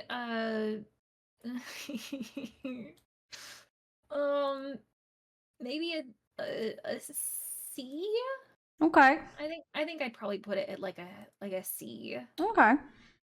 There was one like really like fun puzzle in the game that I do remember, where like it involved like swimming underwater, like in these like caves and stuff, and I do really remember enjoying that part. That's at good. least. Yeah. I don't know if it's a Rochelle safe game because I know like I think on the picture there's like sharks, so I don't know there's sharks. I don't remember any sharks in the game. Okay, all right. But after that, another one is one of my other favorites too. Warnings. Oh, wait, did I say C? I'll either C or B. Oh gosh, I'll say B. I'll say B. For that one. Okay. Must have some good puzzles then. It wasn't bad. It wasn't bad at all. Okay. And then next up we have Warnings at Waverly Academy. I love this Nancy game. This Me too. This one is so good. I think there's like really nothing that I can. I mean, I'm sure there's something I can say bad about it, but like nothing like really like substantial, you know. I Um, feel bad in saying that this was such a great Nancy game because I feel like the premise of the game is like against everything I stand for and like, you're like, women it supporting shouldn't be as well. I women. shouldn't like it as much as I do. Like it's all about like these like girls like in going to like an academy and they are all very catty and very gossipy. So it's like, oh, hate that. But the gameplay itself and the puzzles and the atmosphere, oh, so good. So I don't remember where it takes place. I want to almost say like Wisconsin or Maybe like even Massachusetts or something like that. And I know one of them I think is from like Boston or whatever, but I don't remember where Yeah. the campus takes place. But it's for anyone who doesn't know, it's like a preparatory high school essentially. Yeah, it's a school specific for girls, but it's like a very like prestigious school where you can only really get in there unless you get like a scholarship where they say like, all right, you're really good, we're gonna have you in there, or you get automatically accepted if you were an alumna or if you have alumni in your family, like your grandmother, your mother, like every like woman in your family is basically gonna go here. And it's basically like a high school where that pretty much prepares them for college. And like Wade said, a lot of them are very catty and whatnot. But Nancy goes there because apparently there's like someone sending these notes called the Black Cat, and whenever they get a second note, something bad happens to them, and it's only happening to people that are in the running for valedictorian. And so it's during winter break, and Nancy goes there as like a weird seasonal exchange student from like I think like France or something like that. It was her backstory. And so everyone else is gone except for I guess like the one chick who like monitors the hall, which you never see. I think her name was Paige. And then you have the possible suspects, which are the other valedictorians. My favorite is Mel. Mel's the greatest. Love Mel. Everyone else, right? Everyone else I don't care about. I'm just like, Mel. But so Nancy's like going undercover to figure out who's sending these notes and who's threatening the other valedictorians, who's just trying to be valedictorian. So it's very like low stakes kind of Nancy, where it's just not like, oh no, Nancy's like trying to find this. It's just like, I'm in a school, just kind of like snooping and stuff like that. But a lot of the puzzles are really, really good. They're fun. We're banging.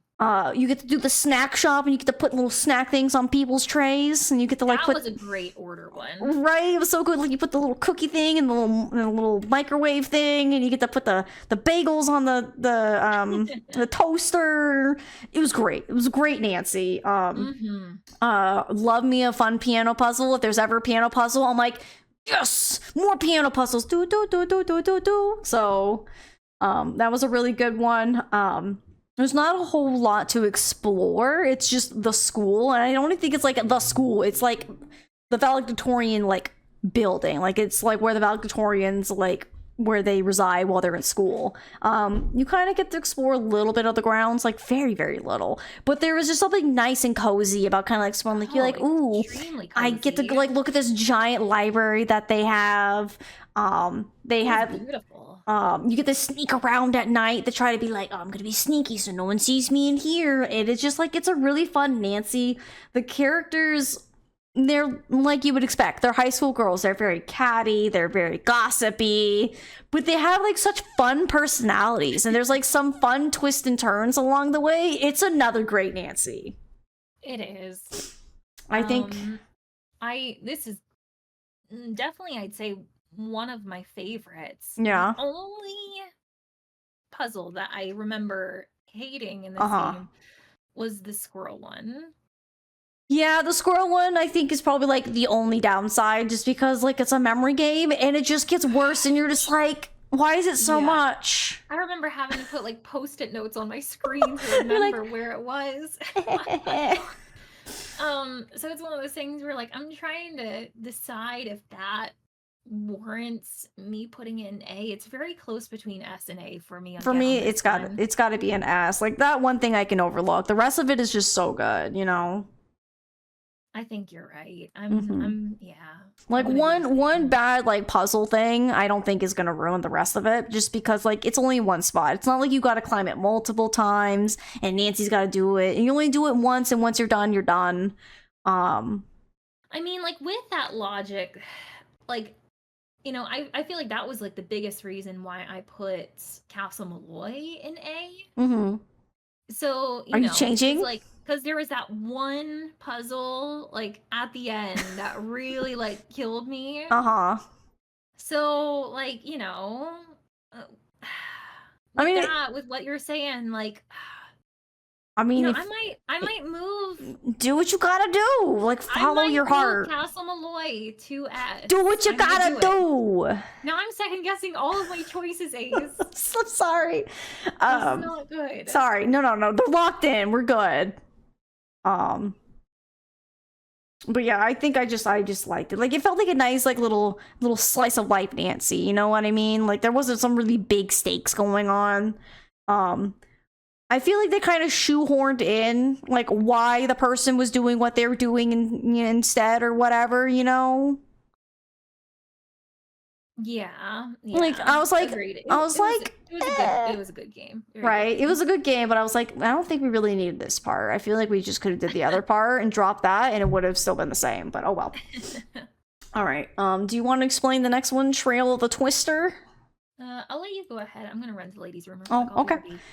All right, so Trail of the Twister, I believe, takes place. Oh God, I don't remember what state it is. I think it's Oklahoma.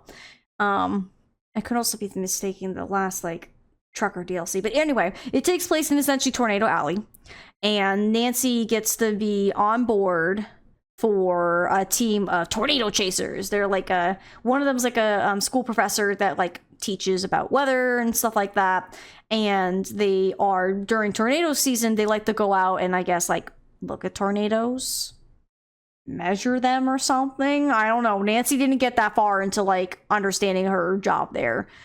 She was just there to kind of like help the team. I don't remember if Nancy was there to like, I think she was kind of there to suss out like some stuff or if I remember correctly. I don't think she was actually there to like study tornadoes. I think she was like there undercover as kind of per Nancy usual. But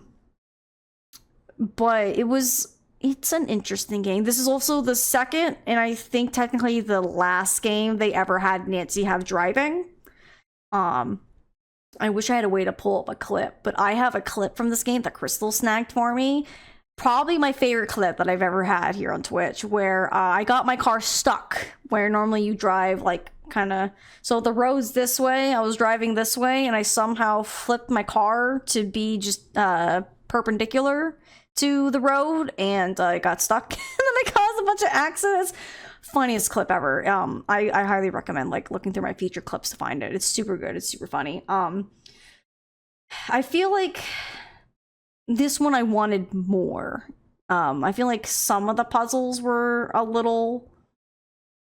The one with the sprinklers I think was the worst because it was like a weird like you had to like turn certain ones on, but they can only be like in a certain like pattern or whatever, and it like broke my brain. Undercover as an assistant, if I remember correctly. Yeah, I think so. I don't think she was actually there to like be that. I think that was her cover. I feel like they also really repeated a lot of the same puzzles in this one. So it almost feels like this one they kind of lost some steam. I feel like they were too busy going into like, oh, Nancy needs to like solve what's going on and not really a whole lot of like things to do. So I know Wade's not here, but I personally would kind of rate this one a little low, unfortunately. I just feel like there wasn't much to it. Especially because like I think you have to catch like rats like 3-4 times, maybe even 5. It was a lot. It was a lot of catching rats. It should have been Nancy Drew, the Pied Piper, or whatever. Definitely not gonna be my favorite. I'm probably gonna rank it, honestly, quite low. I did get a great clip out of it. The driving was kind of fun and silly. The driving, I think, felt more looser than the Secret of the Old Clock. The driving felt very different, and I think the cars had like, instead they didn't have gas, which was kind of nice, so you didn't have to worry about that, but you did have to worry about running into other cars, so like you had to be kind of careful. But yeah, there were rats. Welcome back. I kind of gave it a little bit of synopsis, but I'm not a huge fan of this, Nancy. Ace, I have not put any games into D rank Oh, yet. is it time? It is time. Yeah, I'm thinking the same Really thing. Twister's going into D. Yeah. Like, just the like, it's one of those things where like I think like, you know, not only was the gameplay of this one just like very like subpar and just kind of bleh, but like overall I think one of the biggest problems that I have with this game is that like there wasn't really any mystery. Yeah, like, because we were just discussing, and like I think Ryu was right that Nancy was undercover to like I guess find something, but I felt like there was never like any like, oh, this person's embezzling money or this person's there was sabotage, but I never felt like that was like a really big thing that Nancy was paying attention to. Yeah, it's just like, do I really need to be here? Yeah, and I also said like they relied on the same puzzles like too many times. You catch rats like 4 or 5 times in that game. And I was just like, that's a bit much. And it's the same puzzle every time, and it's just wait for the rat to move, you rotate the thing, they move, you move it, rinse and repeat, you catch them all, bada bing, bada boom, they're in the trap. And it's just like it unfortunately it was very like mid. There wasn't really a lot of fun puzzles. There was like a couple, like the one where you have to like adjust the like the where the radar sounds are to cover the whole county or whatever. That was a kind of fun puzzle to try to fit the little circles on the map to where they all encompassed it, but everything was fully covered, so there was no gaps. But other than that, I can't really think of any other puzzle but the rats and the horrible sprinkler puzzle. Yeah, I just hated it. Wade's just like, I'd hate it. I'm just gonna say it. Just hate. One of my least favorite games. Next, you should rename all the Nancys based on what they're actually about. This one would be Nancy and the Rats. I kind of said that they should have, because there was like really nothing with Twisters or whatever, or Nancy didn't really go through a whole lot where I'm like, I don't know, Nancy, what do we do here? Do we like measure the Twisters, or we just kind of look at them from a distance? And I was like, it should have been Nancy and the Pied Piper. You know what I mean? Because Nancy's constantly like charming the rats, like in the trap, little rats, and the rats are like, "Ooh, we'll get in the trap, Nancy." But at least we're done with that, and we're on to I think almost just nothing but good Nancys. I think there's like 3 left that I'm like kind of meh on. Yeah, I'm probably around the same number as you. Okay, all right. Well, the next one I think is probably not the best, but one of the best Nancys. Shadow Water's Edge. Yes. So good. It's extremely spooky. And normally, like I said earlier, I don't like spooky, but there's something about this one that just is really, really good. Do you want to give the synopsis? Spooky and Nancy, for some reason, that combination just works really well amongst this franchise. Right. Yeah, sure, I can do so. Thank you. Yeah. So Nancy Drew, Shadow at the Water's Edge, takes place in Japan. Nancy goes over there to teach English to Japanese students. Is that correct, Ace? Yes. So she's kind of like not an exchange student, kind of like an exchange teacher, I guess you could say there. Yeah. And while she's there, she's staying at this very like authentic Japanese hotel. It's called a ryokan. Ryokan, yeah. And so it's owned by this like family. And while like she's there are some like very I'd say like maybe one of the first instances in a Nancy game where it's just like, okay, that was like pretty scary. Right? Like there's like some actual like hauntings that are going on. Like I think like Nancy first shows up and she's like, yeah, I'd like to check in, and then all of a sudden this painting just falls off the wall. And we're just like, oh. But it gets like more severe than that. Oh yeah, like it just starts out where you're like, huh, that's weird, and then Grandma's like, we don't talk about it, don't touch that, just put it back where you found it. It's like, all right, Grandma, like calm down. And then it just gets spookier from there, and I'm just like, I don't want to be here anymore. With this game, I thought the settings for it were well done. Hmm. The some of the accents in the game, I know with this particular game they had some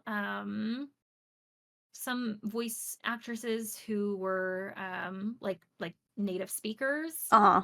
and they had some that were not native speakers, Right. and you could definitely tell, like, the ones that were not native speakers. Right.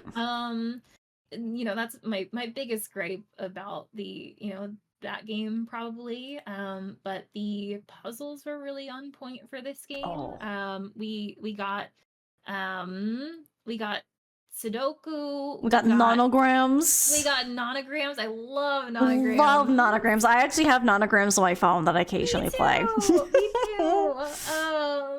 And yeah, it was just a very like solid Nancy. Right. Like I think the spook levels like made it enough that when you walked around, you're like, ooh, I'm like up in the middle of the night, I'm scared. What if a ghost comes around the corner? Mhm. I don't want to spoil the scares for anyone who wants to play it, but there's some really good scares in this game. Yeah, like even if you like don't like horror games, because I hate horror games. Me just too. The combination of the spooky with the mystery and the Nancy just works very, very I well. feel like it's Nancy does it so whether it's suspenseful enough that you're scared, but not something to where you're like, oh, I did something wrong, Nancy's gonna die or whatever. Yeah. So it's just kind of like they're like little spooks. We're like, oh, okay, I'm okay. We're fine. You know what I mean? Like it's those kind of scares where it's like it's not like a cheap jump scare either. It's very well placed set pieces for these scares, and there's some where you're just kind of like, oh, I don't want to go over there. Nancy, don't make me go over there. No. And then you have to, and you're like, oh God, Nancy, why are we here? I think someone died here, Nancy. We're gonna die next. So it's very good. Nancy also gets to leave the ryokan. So during the day, Nancy does teach English, and you can actually grade little papers and put like little faces and say, no, that's wrong, or that's good, give little smiley faces and stuff like that.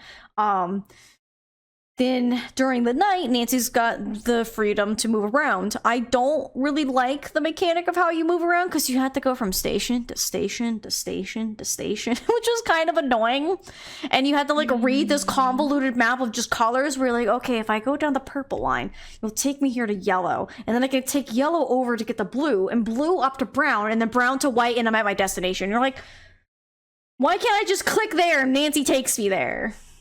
I think as like someone who has like grown up near like a big city like DC that has like a metro system, and like just kind of like used to like how that works. I particularly like enjoyed that puzzle, but I can totally see like why someone might not enjoy that puzzle. Right. I did like that you solve it like I think like 1 or 2 times, and eventually you just say I go here, and then Nancy just kind of like just travels around. Yeah, that's totally fair. Yeah, so it's like it was nice that it's not like Icicle Creek where you constantly have to keep doing it over and over and over again. You just like you kind of do it a couple times till the game's like, cool, you know how to do it. Just don't worry about it. Just click here and just go, and you're like, yes, thank you. I didn't really actually no. The sandwich making or the bento box snacking one was pretty fun. Oh yeah, I really like that. I like the type of puzzles where it's kind of like process of elimination. Right, where you're like, okay, if I put this here, then I gotta put that there, and then you just kind of slowly go and you go, hold on, let me swap these, and then Nancy's like, that looks right. You're like, let's go. I just kind of wish to do more nonograms. I think those are my favorite. I hated renograms. Renograms are my like worst nightmare. I'm trying to remember how the renograms work. So renograms are like a pattern of some shape or whatever, and then there's a couple numbers, and then you have to string the numbers to where they all touch and they all in a continuous stream and nothing breaks off. Yeah. So I mean, it's an okay puzzle. It's just not my kind of puzzle. Like I'm either cool with the Sudoku or the nonograms, but renograms, no thank you. I think the characters were great besides the really bad accents. The mystery done. What? Nancy-san. Nancy-san. The calligraphy with Nancy in the beginning sucked, but like you do it once and you're done. Yeah, I wasn't crazy about the calligraphy in the game, but it was just like such a short part. Right. It's just like, okay, yeah, whatever, and you're done, then the rest of the game is great. And so, I really liked it. It's gotta be an S. It's S for me too. It's gotta be an S. Let's go! Let's go. Let's go. Nancy Drew Train Simulator, you know, a little bit. Alright, and the next one is another one of my favorites. The Captive Curse. So I know this one takes place in Europe. This was in Germany, I think.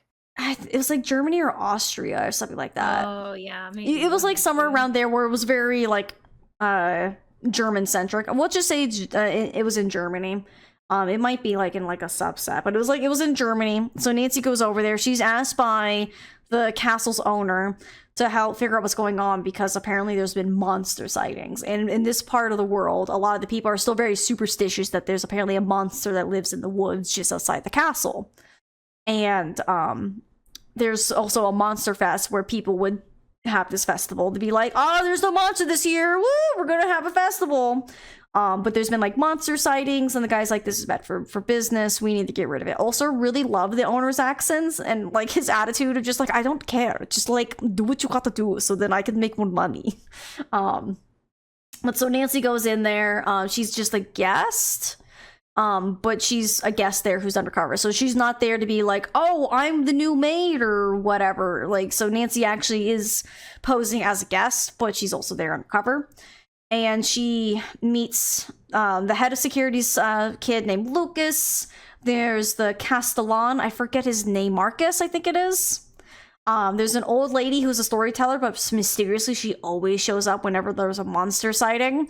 And then there's maybe she's the Castellan. Yeah, no, he's the mayor and she's the Castellan. The Castellan, her name's not Ingrid. Anya. So there's Anya, who's a Castellan, who's kind of like head of like customer relations essentially, and she runs the gift shop. And so you're remembering the names. For some reason, I'm struggling with the names on this game. I mean, it probably helps that I played them like last year at the end, so that's fair. So I probably have a little bit more of like a more recent memory of them. But so Nancy goes in and, you know, just starts investigating, looking around. It's a very beautiful kind of castle that Nancy walks around in. The characters are very like distinct and interesting. They're fun. They also really have bad like German Austrian accents, which is just par for the course. But this game also has a little bit of spook. It's not made to be as spooky as the one that preceded it with Shadow of the Water's Edge, but it does have some very spooky vibes with the monster. I think I have a real joy for it because the first time I played it was on stream and I had no idea what I was doing. Love the puzzles. But then once like I got the ability to get like notifications when there was a monster, the tone it made when there was a monster sighting chilled me to the bone, and I just went running around looking for any of the other characters to be like, I need help, there's a monster, someone help me, I'm just a little Nancy. And all the characters were gone, because as soon as like that triggers, that means all the characters just disappear. They go off to wherever they're supposed to go to. And so like I panicked, I ran to my room scared, I called for help. The guy who owns the castle didn't care. I'm like, I need help and I'm scared. And then eventually I braved my way through it, and it's a really good Nancy. Like the puzzles I think in this game are just like probably some of the best. You know how like in the Phantom of Venice we had like the iconic card game Scopa. This game had a like card/board game called Raid. Yeah. And I thought it was really enjoyable. I liked it. It was a very interesting card game. It was like very simplistic, but it was such a fun simplistic that it was very enjoyable to play. And I was like, I could play that, you know? So, and a really good one. I really like the word scramble puzzle where you have to like move letters up and down to like make a secret word. running around the castle and getting clues from different like pieces that you would normally just be like, oh, that's a painting, that's a bookcase or whatever, and you're like, oh, there's secrets in here, and you kind of like run around, grab some secrets, learn some things, find some secret hidden passageways, and it's such a fun Nancy. And then the monster, like, whenever, like, it's alerted to you, it always feels like it's kind of a threat somewhere, and you're always kind of, like, scared, where you're like, I'm alone in this castle, there's a monster, no! So, it's a really good one. I don't think it's as good as Shadows Water's Edge, but I think it's a good solid A for me. I would agree with that. Yeah, definitely not S for me, but I'll give it an A. Okay. All right, and then we have Alibi of Ashes up next. Can you give the synopsis? I think I need to run to the restroom real quick. Yeah, absolutely. All right, thank you. So, Alibi and Ashes. With this one, oh gosh, I'm trying to remember. Oh Lord, we're off to a great start here. Pressure's on. See, this is where I would typically be like, Ace, like, can I riff off of you? Tell me like what I'm forgetting here. But basically, from what I remember, there is like this like town hall situation thing, and long story short, like it catches on fire. Like there was like an arsonist, and so Nancy, for some reason, like the whole town like blames Nancy, and they're like, it was obviously you who like set this like town hall on fire. So that already, I was like, okay, this is like this like well-known and respected like detective in town. Why would anybody immediately jump to, oh, it was her that like set this building on fire? But anyway, so the gameplay for this one was completely different from any other game in the Nancy series, because you as Nancy are locked up in jail for the entirety of the game. And so over the course of the game, you actually play as 4 people that you switch roles between. So Nancy is one of them, and she's doing what she can from inside the jail cell. But you're also playing as her friends George and Bess and Ned. And they're like all in this one town, Bess and George and Ned, and they can freely walk around and drive places and stuff. However, like you need to switch between the 3 of them because different people can basically do different things, and like might be able to get information out of one person, whereas another character may not have been able to talk to that person, stuff like that. I'm Welcome back, ma'am. Thank you. I was just going over the synopsis of the game a little bit, and just nice. like talking about how different it was, and that like you really didn't play as Nancy too much. It was like, mostly everybody else. It was very interesting. This was another game that had like a heavy like car driving element to it, pretty similar to the Secret of the Old Clock. Did it? I thought it was just a map that you just kind of scrolled around and you clicked, and then I don't think you actually drive it, do you? Really? I thought like Bess and George and Ned drove around it. I don't remember. I think their car moves. I don't think like you actually physically drive like you did in Secret. You might be right. You might be right. Yeah, but I think if I remember correctly, like, it's a big map and you can like scroll and like wiggle it around to kind of go to different locations. And you're like, I want to go here, and then you see them go, brrr, and then they drive through the town to get there. But I had just been like saying while you stepped away, like how the premise of the game is that Nancy is basically blamed as like the arsonist of this like town hall, which like from the get-go never made any sense to me, right? Because like she's this like well-known and respected like detective in town. Why would anybody just jump to the conclusion, it's gotta be Nancy that burned it down? She's finally snapped it. This is how she really is. She's not a goody sleuth or whatever. For me, like just the overall gameplay of just constantly switching back and forth between characters, and like just the whole premise of the game in general, like what we just talked about. I hated it. Oh, I mean, it's understandable. I think I enjoyed when I played it. I can understand like switching between the characters can kind of be bad. Sometimes it can be done really good. Um, I got kind I of think Legend of the Crystal Skull, that was a situation where we saw switching between characters that worked really well. right because you're like, I'm clearly not there, but we're only jumping to this character for like a little bit, and then once they're done, we're back to Nancy. I feel like this one, like, it was kind of interesting locking Nancy away and kind of just being like in the police station and kind of doing some like detective stuff, like on the other end, like, oh, I'm looking this up in the database, or I'm cracking open this man's safe or whatever. The one thing I didn't like was when you swap to the other characters, some characters just wouldn't get along with another character. So if you're like, oh, I'm gonna play as Bess, and you go to like the antique shop and the dude like absolutely hates Bess.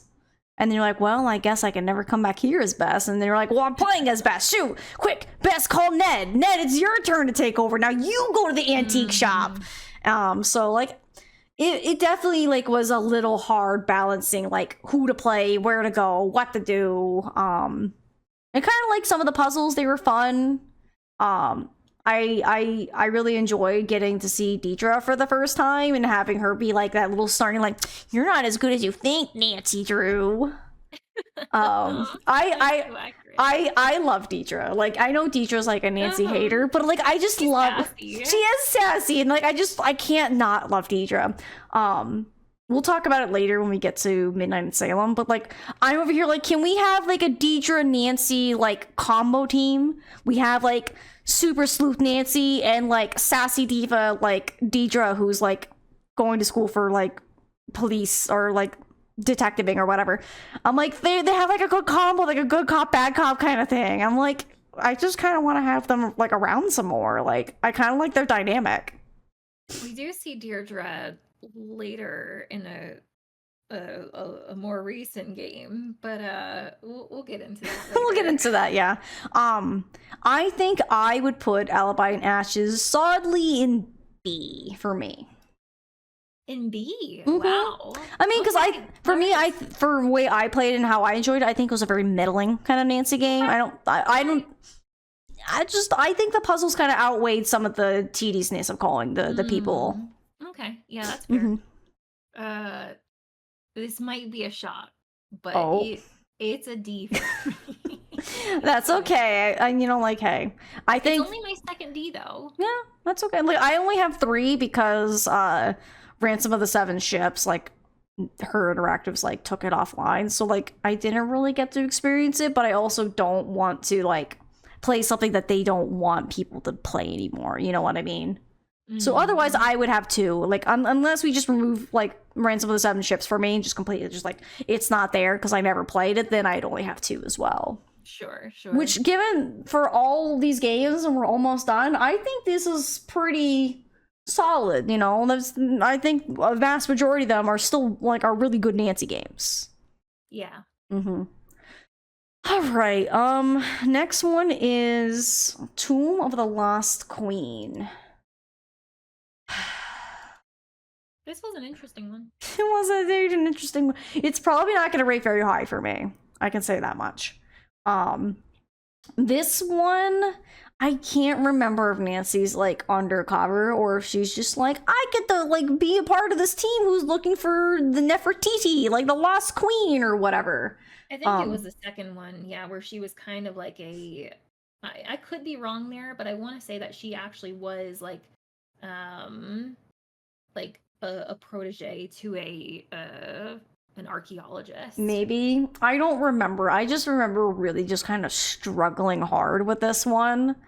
I mean, I get it, it's Egypt. I just didn't like the heavy reliance on hieroglyphs and like deciphering them to then do this and to do that. We did get Beatrice Hotchkiss in this game. We did. So, you know, we also forgot to talk about Hotchkiss was also in Crystal Skull, which is also why it's also highly rated. Yeah, that's right. Yeah, you have to call her about the skull. But anyway, even she can't save this game, unfortunately, because she was only in like a very small snippet of it. So in this one, I feel like the scenery wasn't that spectacular because I mean, like, there's not really much you can do with a pyramid. So, you know, you're out. Yeah, there's a lot of sand. There's a couple tents, and then there's just the pyramid itself, and it's really dark. and everything just like looks old. So it's like I can't really harp on it because like that's the setting. It is what it is. But yeah, so Nancy's there. They're just trying to find the lost queen, and I don't think there's like any like really bad accidents that are happening. I know like the other head guy, the professor that I think that they were tagging along with, something happened or whatever, and he got like sent to like a hospital or whatever. So like his like student teacher underling or whatever under him is kind of like I wouldn't say running it, because there's like another guy who's apparently an archaeologist, like savant or whatever. He's like, I can decipher every single hieroglyph, and I will learn where Nefertiti is. Ace, your voices are so good. Thank you. I can picture him, and I can just see his smug face. And I'm like, I know this character. But yeah, so you have that character who's just like super good, and like he's like, I know what I'm doing. You have this one chick who's like, aliens are real, and you're like, oh, okay, how did you get here? Ooh. Then you have the other gal who's just very like, you can't go look for my bags. What do you think you're doing, Nancy? Nancy's like, whoa, like the professor said I can, like chill out. So she kind of pulls you at different times where you're like, listen, lady, just like let me do what I'm doing. And then like this other guy mysteriously shows up, and he's like the most, oh god, what was he, British? He wasn't Australian.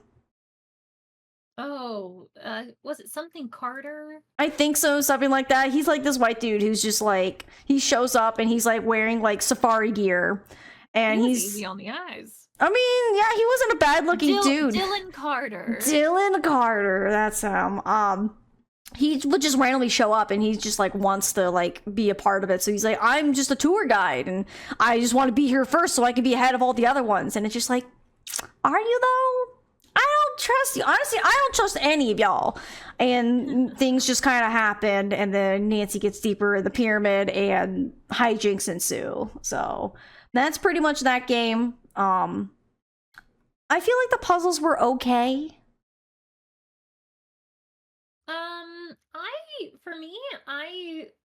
I really enjoyed some of the puzzles in this game.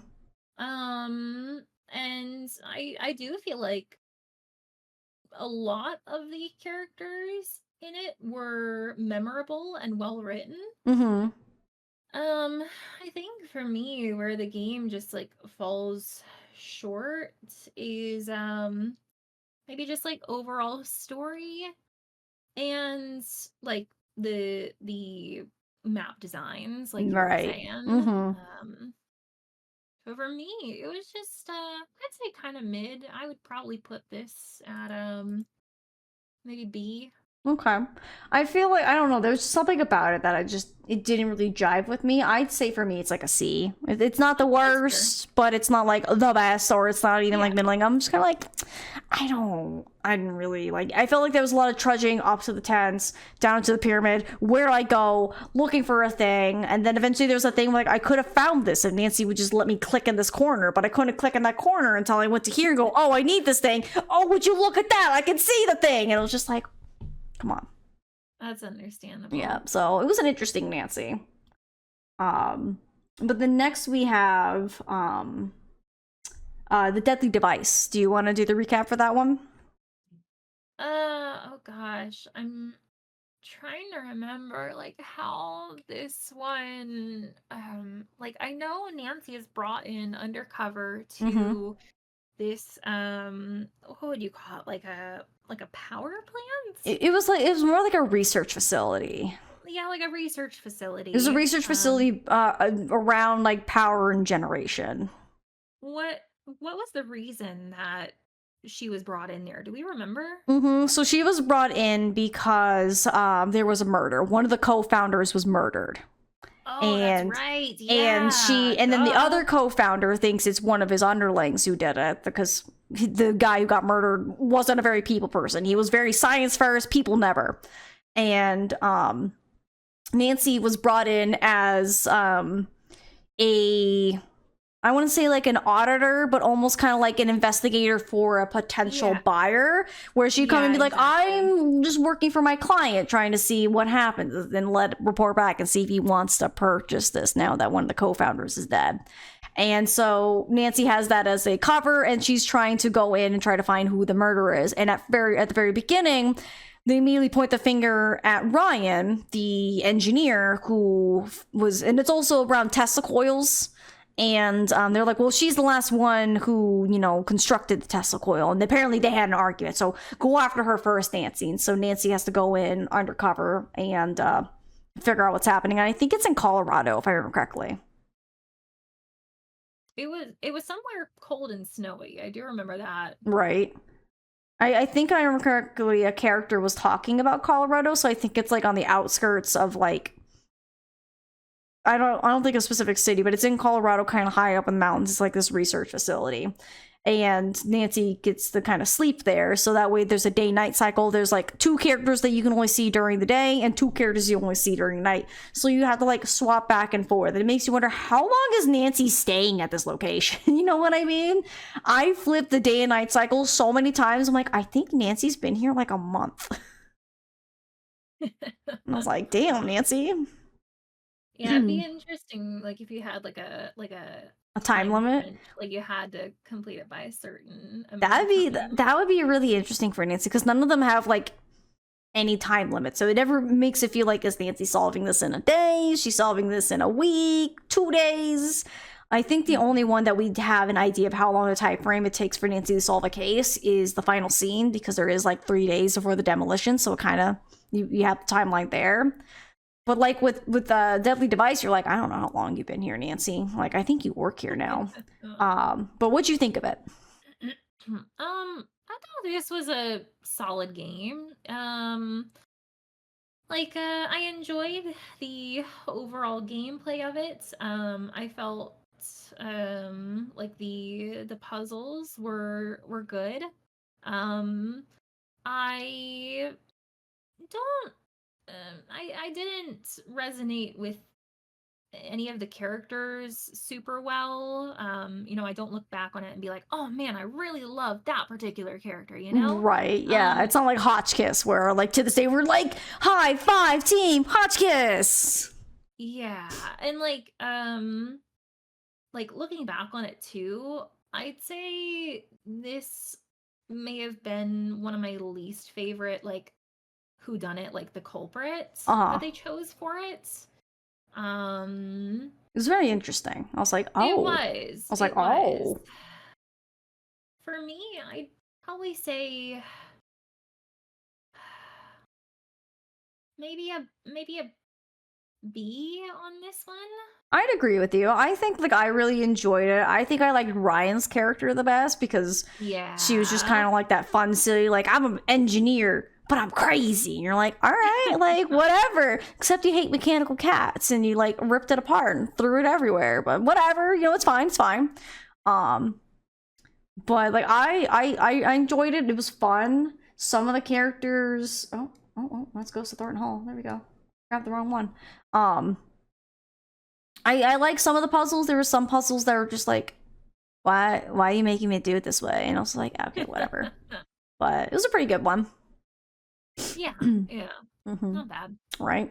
And then the next one, Ghost of Thornton Hall. Yes.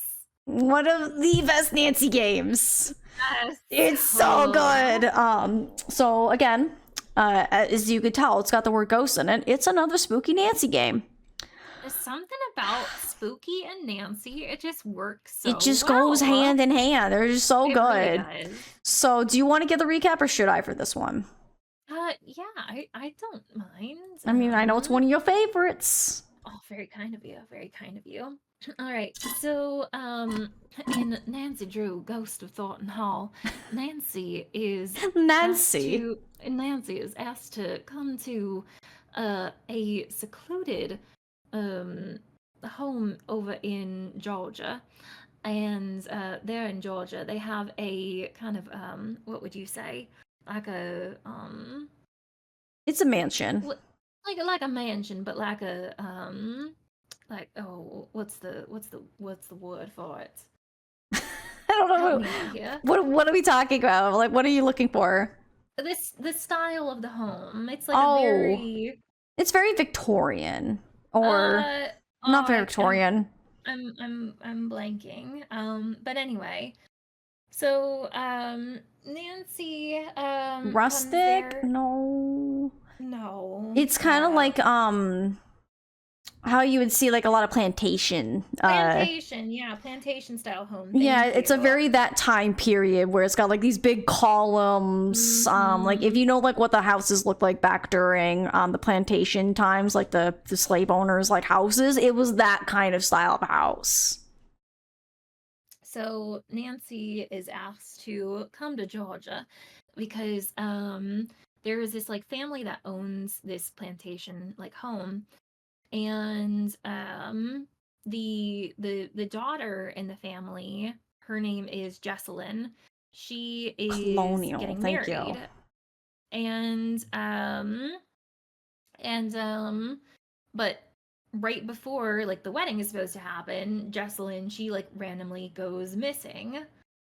And so Nancy is like called in to like do some like investigation there, and it's very good. It's very good. It's a very good fun time. My husband's name is actually in this game. That's right. Yeah. Yep, he's actually in this game. You're in this game too, Wade. I am in this game. Yep. I gotta say, Wade, you're a pretty saucy person, if you know what I mean. Though you hang out in graveyards, it's kind of weird though. There is a character in the game named Wade, and I love him. He's like just such like a genuine like soul. He's very rough around the edges. But he's also kind of goofy.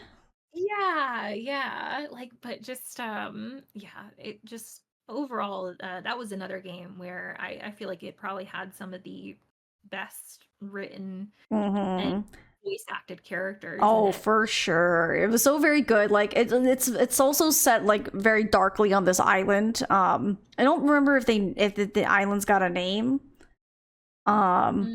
But I know like the house is called Thornton Hall because they're the Thorntons, and apparently there's like also two sides of the family where there's like one side's this way, one side's that way, and it's a whole thing.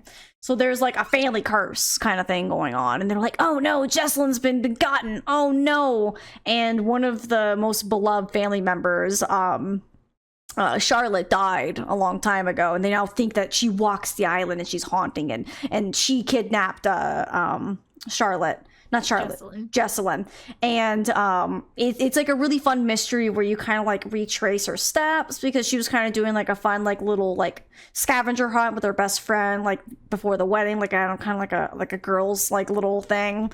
And it's very spooky. You see the ghost a couple of times, and there's a lot of like little creepy jump scares, but not like cheap jump scares. I mean, maybe you might think they're a little cheap, but they're like a lot of like little spooks where like, oh man, there's a man in the window, and you open this and you're and you're like, hello, don't be laughing, and ghosts, like, listen, like you always kind of feel like you're on edge in the game. And it's very good. The characters all fantastic. We talked about Professor Hotchkiss. The voice actress who voices Hotchkiss also voices a character named Harper, and it's so good. And they don't even sound the same. And you're just like, no way, the same person. She's such an amazing voice actress. For sure. So it's definitely a 10 out of 10 for me. Like, it's got such like great character. Does it even need to be said? Yeah. We know what this is going to be. We know what it is. We knew what it is before we even did this tier list together. But it's just like, it's got great atmosphere, wonderful characters. I think some really good puzzles. Some of them are a little tricky, but not like too tricky where you're like, oh, I just can't figure this out. Eventually you're just like, aha. And it's so very, very good. So it's another one like I highly recommend. Definitely play that. Like any of like the S tiers I'm doing are ones that I'm just like, yeah, do play. Please do. Any last thoughts on it, Wade? Play it. It's great. Okay. You're like, I can't say anything else more. We like the game. Play it. And then the next one, as Wade wants to say, Nancy Drew, where's mommy? No, no, the Nancy's mom one. Nancy's mom one. The mom one. The mom one, yeah. So the next one up is The Silent Spy. This is the one that takes place in Scotland. And Nancy's following the trail of like a mysterious, it's not even the trail of mysterious. She got called by, I think, what's M5 or MI5 or whatever in England. MI6 over there. Yeah, but I think they call it MI5, so it's not like Oh, yeah, copyright you or might be something like right, that. yeah. But it's kind of like the same thing where it's like a secret like organization that's like made to like defend the people from like terrorists and stuff like that. But like it's all hush hush, you don't know, so it's very secret agenting. And Nancy gets called in saying like, Nancy, we need to help you, or we need your help. You need to come on in. Someone's doing some bad things. Your mother was on this case. Listen in, and it has a recording. And she's like, oh, Mom, and then she goes over to Scotland. And when she's there, she finds out that there's a terrorist group. Oh God, what were they called? Revenant. And they are apparently making some strange chemical that they're gonna try to like drop in Glasgow, because that's where you're at. And apparently like it's supposed to be some kind of like chemical that's supposed to just make people really, really sick, so then they can like move into political positions or whatever to help and be like, we're here now. We now have the power. And so Nancy's like, I'm gonna stop them. So she goes undercover, and Nancy's kind of honestly a really awful spy. I feel like everyone susses Nancy out as a spy, like from the get-go. Yeah, pretty much. Yeah, like everyone just like, especially the one guy who keeps asking questions, like, why are you traveling alone? And you're like, because I want to. He's like, well, don't you have like people who care about you? And like, listen, dude, okay, you're asking too many questions. I think his name is Alec. Yeah, something like that, I believe. One of my favorite lines from Alec. He's like, I hope you don't mind. Like, when I found your luggage, like, I just took a peek through it. It's kind of weird that you bring, like, your mom's jeans with you, like, everywhere. Yes. And she's like, those are my jeans. And it's just like, oh. Right.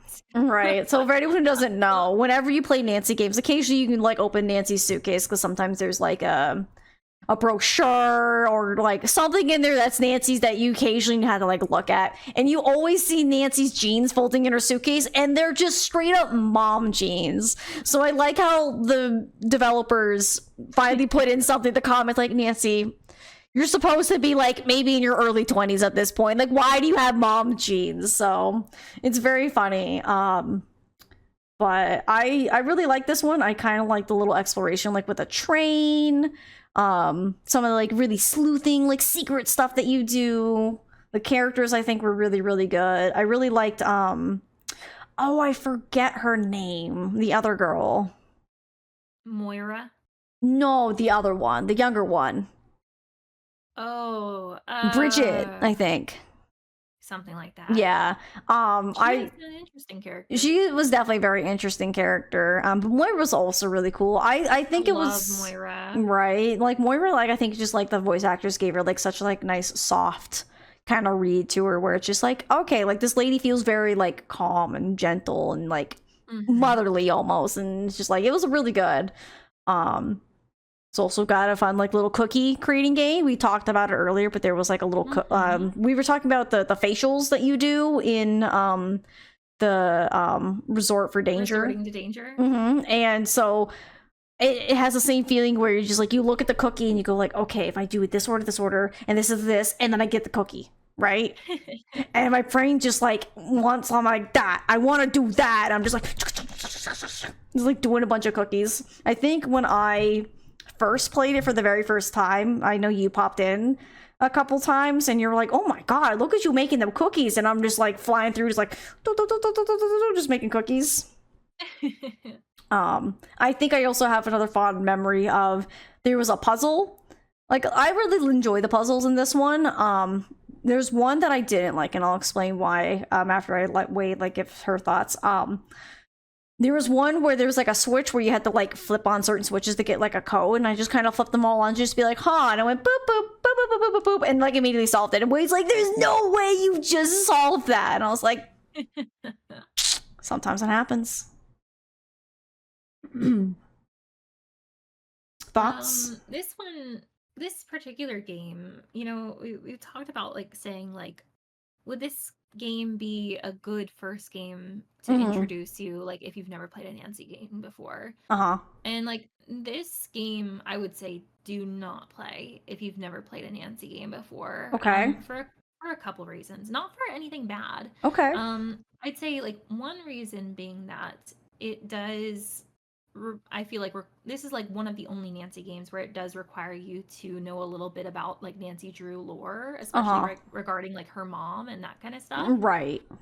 But like I'd say the biggest reason is because like the tone of the game is so vastly different from any other Nancy game. It's a very Um, serious tone.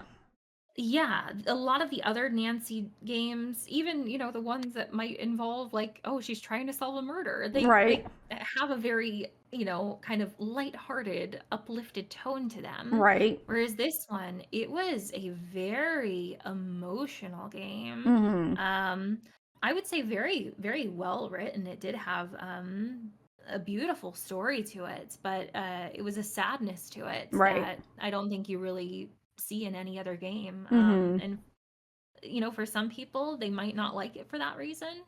But for that reason, I really appreciate it and the direction that they went with it. Right. Um, I don't know if I would say it's like my favorite Nancy game, but I Mm-hmm. do think, I do really love the direction that they went with the story and the writing, and I think it did have some solid puzzles, some Mm-hmm. great characters in it.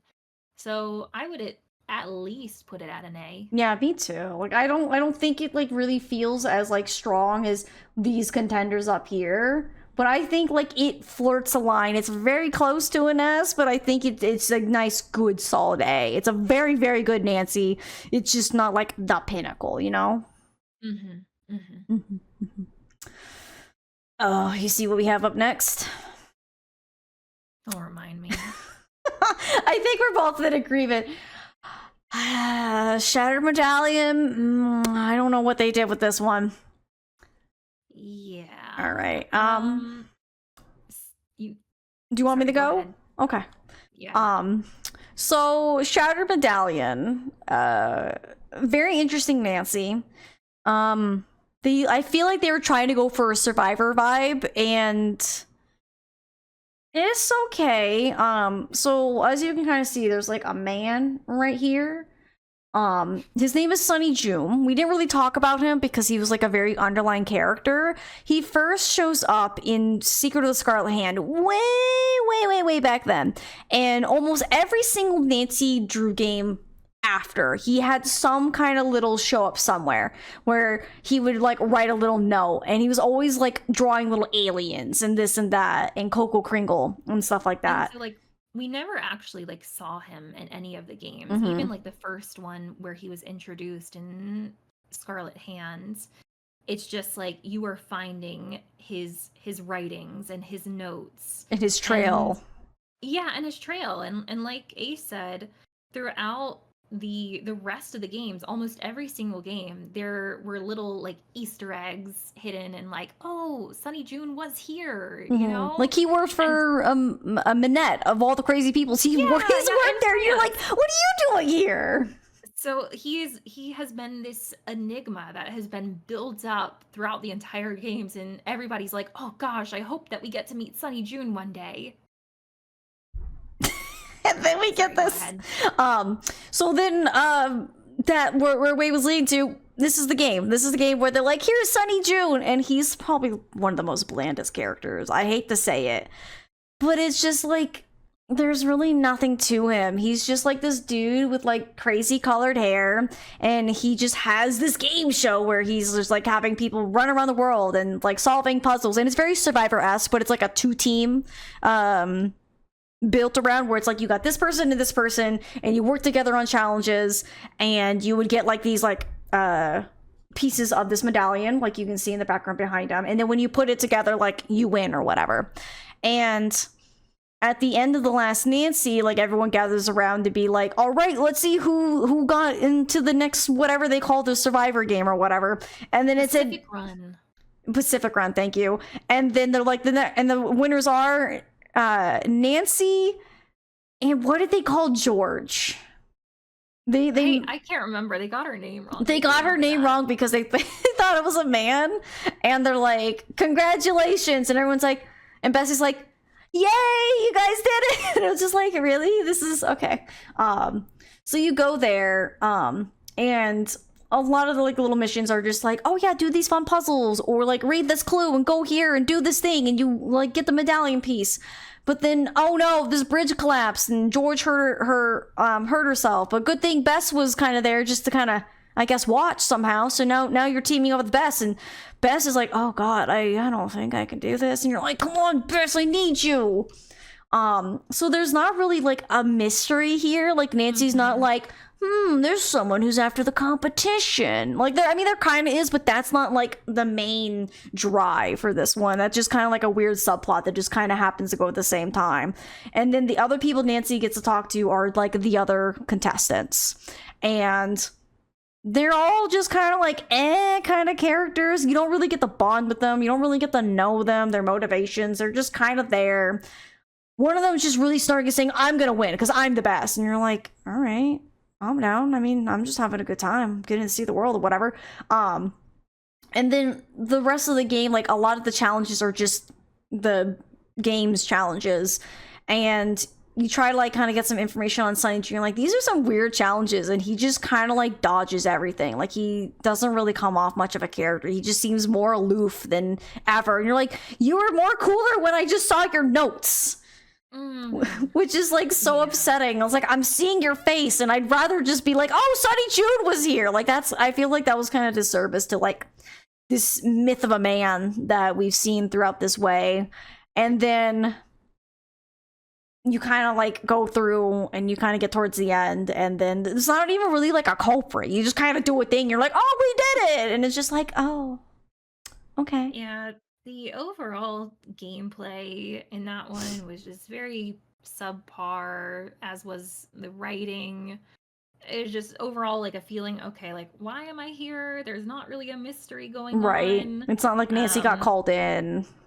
None of the characters were memorable, but like the biggest disappointment for sure was Sunny June. Like, you know, like we mentioned, throughout like the entire series of Nancy Drew, like you see Sunny June mention, and you're thinking to yourself like, oh, this guy's like so cool. I hope we get to meet him one day. And then you meet him, and like he was the most annoying, obnoxious character. And it's just like, there is no way that this is the same dude. It'd be interesting if they kind of like brought him in somewhere else to be like completely different, to be like, no, I'm Sunny June, and then you kind of get this weird feeling like, oh my god, maybe Sunny June is right, maybe there are aliens, maybe that guy was an alien, and then we can kind of write that off and be like, oh, okay, because it's not really Sunny June, you know what I mean? We can only hope. But yeah, it's definitely, unfortunately, I gotta say, it's a solid D for me. Yeah, it's a D. Yeah, I know. I think it was Unicorn much earlier asked if there was going to be anything in D, and then I was like, that one for sure. That one for sure. Which kind of sucks because like I want to say like all Nancy games are good, but there's just some that just like I feel like they either don't get enough care, or I don't know if during development there was a bit of a rush and they're like, oh, it's fine. Or I feel like they try to do something a little different and then it doesn't stick. You know, like sometimes Nancy's got to do like different kind of puzzles, or she's got to be in a different kind of situation, and sometimes it works really well, and other times it's just like, potatoes. It is what it is. But I think, the fact that in looking at both of our lists right now, the fact that the D rank is like the smallest list, I think is a testament to how great the series is, and overall as a franchise, how many bangers they tend to push out. Right.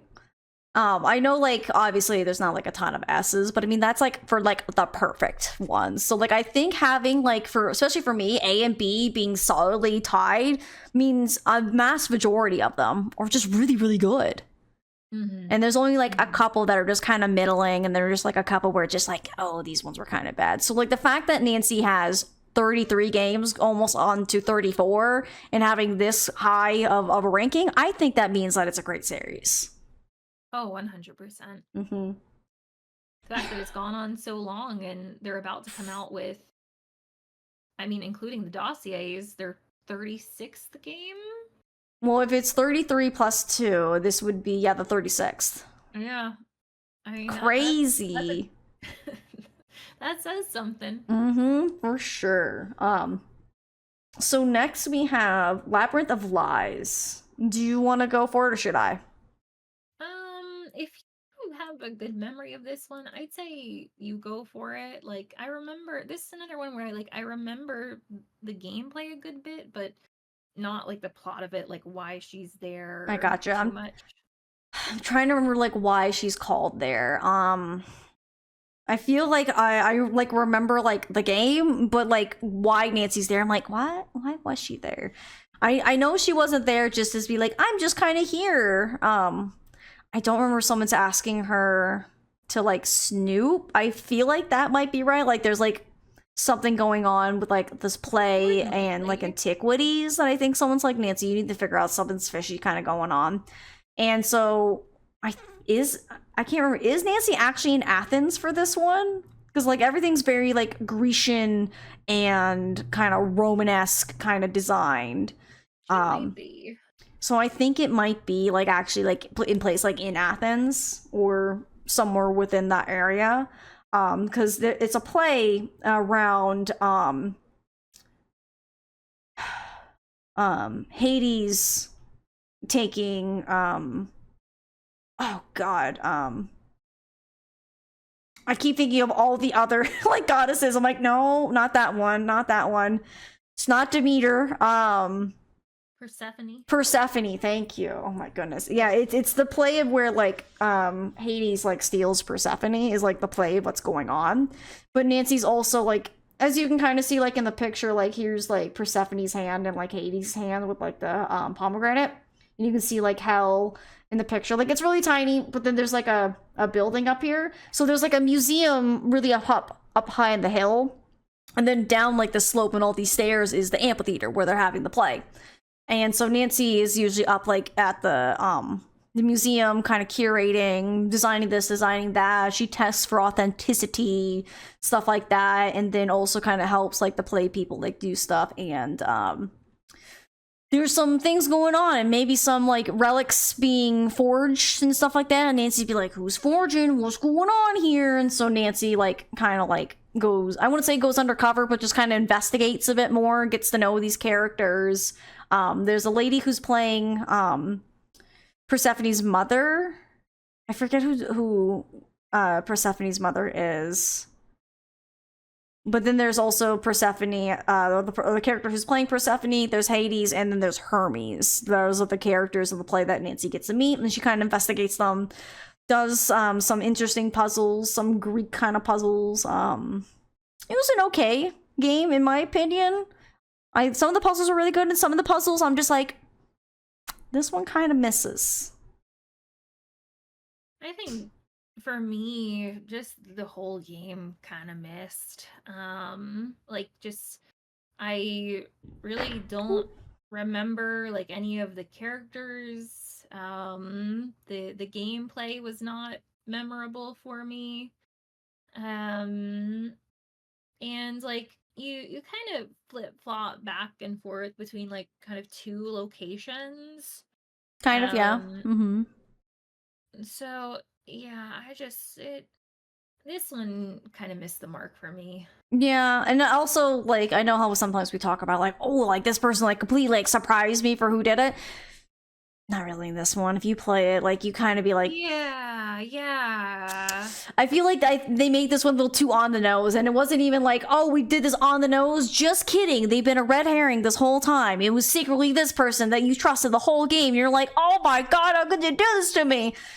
No, this one you're just like, I see what's going on here.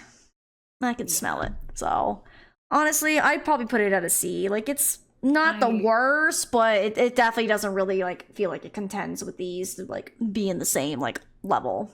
Agreed. I've got it at C as well. And then next is Sea of Darkness. I actually really like this one.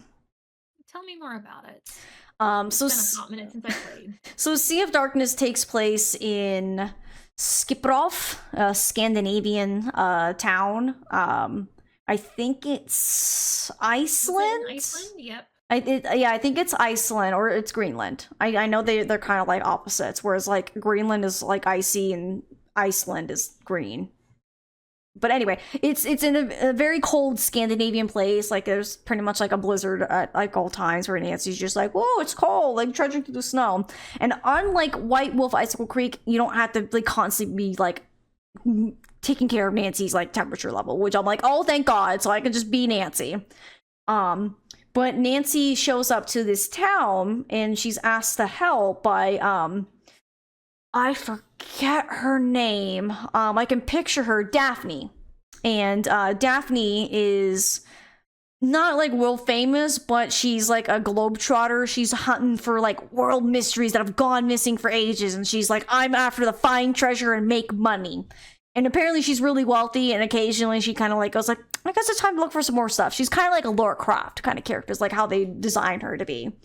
And she was funding this build with this guy who's from Skiprov, and they're refurbishing this ship, this really big nautical ship from like, kind of like, think of like ye old times. Like if you see the picture, like it's a very like old kind of ship, like the ones that would sail like way back when we were still barely traveling the world.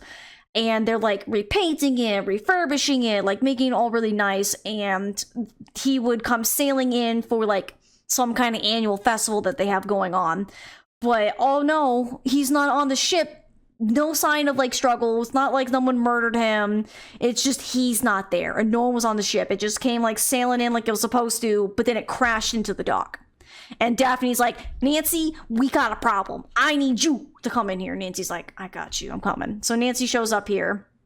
And I can't remember if this is one of the ones where Nancy and Ned kind of fight because Nancy's like off in a different country or whatever. But I know, so Nancy goes around. There's like an old guy named Gunnar who is like an old like sailman, but he's like, I'll never go out in the ocean again. And you're like, all right, that's kind of weird. There's this guy who's kind of like this very like what's the word I'm looking for? Like just a gentleman kind of dude where he's just like really passionate about like ancient Viking culture and stuff like that. And he's like, he works in the museum. And then there's Dagna, who is this lady who was kind of with, kind of not with the guy who went missing. And she kind of stops Nancy from like exploring parts of the boat, and then Nancy has to run around in the boat, run around through town, eventually gets to use a jet ski, and she's trying to figure out what happened to this dude, and kind of like goes on this quest. And there's like a ancient mystery that's like tied to a treasure. Nancy's like, I gotta find this treasure too, and it's just like, I guess we're gonna find a man and find treasure. Let's go. And hijinks ensue, and I think I really liked it. The puzzles were really good. Luckily, the running around wasn't as bad just because like it was pretty quick, but it was a very good Nancy, at least in my opinion. For this one, it's one of those things where like I feel like this one was not super memorable to me. Mm-hmm. But it could also be the fact that like I think this is one of my least played Nancy's. Like I know I played it like right when it first came out. But I'm trying to think if I've played it ever since then. Like most of the games I've played like all the games I've played like multiple times. Right. But this one I may have just played like the once. Mm-hmm. So like it's really hard for me to like gauge it. Like you know, from the little that I do remember, I don't remember being super drawn in by it. Mm-hmm. So I'm kind of on the fence of either like a B or a C. Okay. What are you thinking? I'm trying to think of like either B or A for me, because like I enjoyed it. I really liked the characters. I loved most of the puzzles. I think there's one puzzle I didn't like, but you could just skip it, which was even better. The one where Gunnar's like, "You need to cook, girl. Get in the kitchen and cook." And you're like, "All right." And then like it made no sense. The tutorial's like, "All right," and then it's like it threw me to the wolves. I'm like, I don't get it. I just laughed and went, You feed yourselves. I ain't feeding no one in here. I'm not feeding myself. Like hell no." Like it was so. I was like, I don't get this puzzle. I'm done. And luckily the game wasn't like I had to do it to like continue. I just left the kitchen and the game's like, "Yeah, it's fine. No, you don't have to be here." I'm like, good. I don't want to be here anyways. So The I fact just that you were saying A or B, and I'm saying B or C. I think I'm gonna go B. I think that's good. Like we'll meet in the middle, kind of be like, it's a good Nancy, but it's not like bad or like the best. It's like it's a good Nancy. It was there. And then the final Nancy. Oh boy. What time do you guys have? Well, let's see. I don't think you have that much more time, Wade. It is getting really late, so might gotta wrap it up. When we originally like planned this, you know, I know we didn't talk about like a time frame. We probably should have talked about a time frame before. Probably. But I was thinking in my head, I was like, oh yeah, maybe we'll knock this out in like an hour or two. Here we are, almost like 4 hours later. Yeah. I think that's just a testament to how much we both love Nancy. Right? Yeah. It's just like hours. right, like, and we don't get a time where I'm like, Wade, like you and me, we're just gonna talk about Nancy. So it's like while we and also like there's a new Nancy game coming out, so like what better time to like really like drum up some Nancy talk than like right now with the new one coming around the corner and like a couple days. Like let's see, it's Friday, so we have like 4 more days and the new Nancy comes out. Precious. Like normally I take Tuesdays off, but I'm like, no, not this week. Make an exception. I might take Monday off and just like go from there, just so that way. Yeah, I'm like, yeah. You're like, yeah. Midnight in Salem. We're finally at the end. There's a long story behind this one. Oh yeah. Do we want to go through the long story? We can give a brief synopsis. All right, I'll let you go because I think you have a little bit more information than I do. All right, so the Tale of Midnight in Salem is an interesting one. For anybody who is not a player of the Nancy games, obviously you can see that they have come out with a lot of games over the years, but what you may not know is that they were spitting out a new game every 6 months. Yeah, like so for example, real quick to not cut you off, Wade, but like when like Haunted Carousel came out, when you beat the game, it would already have a trailer for the next one. Like they were like so on it that when a game came out, they'd be like, this is the next Nancy, this is the next Nancy, this is the next Nancy. And then we got to this game and I don't even think this one even talked about the next Nancy. Or did it? No. It was like the first one in decades that didn't do that. So yeah, they were coming out with games every 6 months. And then all of a sudden, after Sea of Darkness, there was a gap of, what was it, at least 4 years? It was a long time. And you might ask, like, whoa, what were they doing in 4 years? Because they used to be pumping them out every 6 months, right? Yeah. So what Her Interactive, the developers, decided to do, they were like, okay, we're going to basically completely like change the direction of the games. The biggest change being that they decided to switch to a completely like different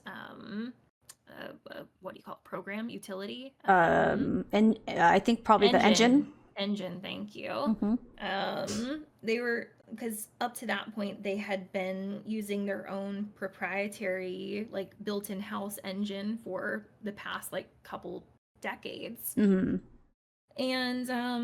they were like, and the games have always been point and click, and they were like, we want to move to a more like free roaming type interface where it's not necessarily point and click.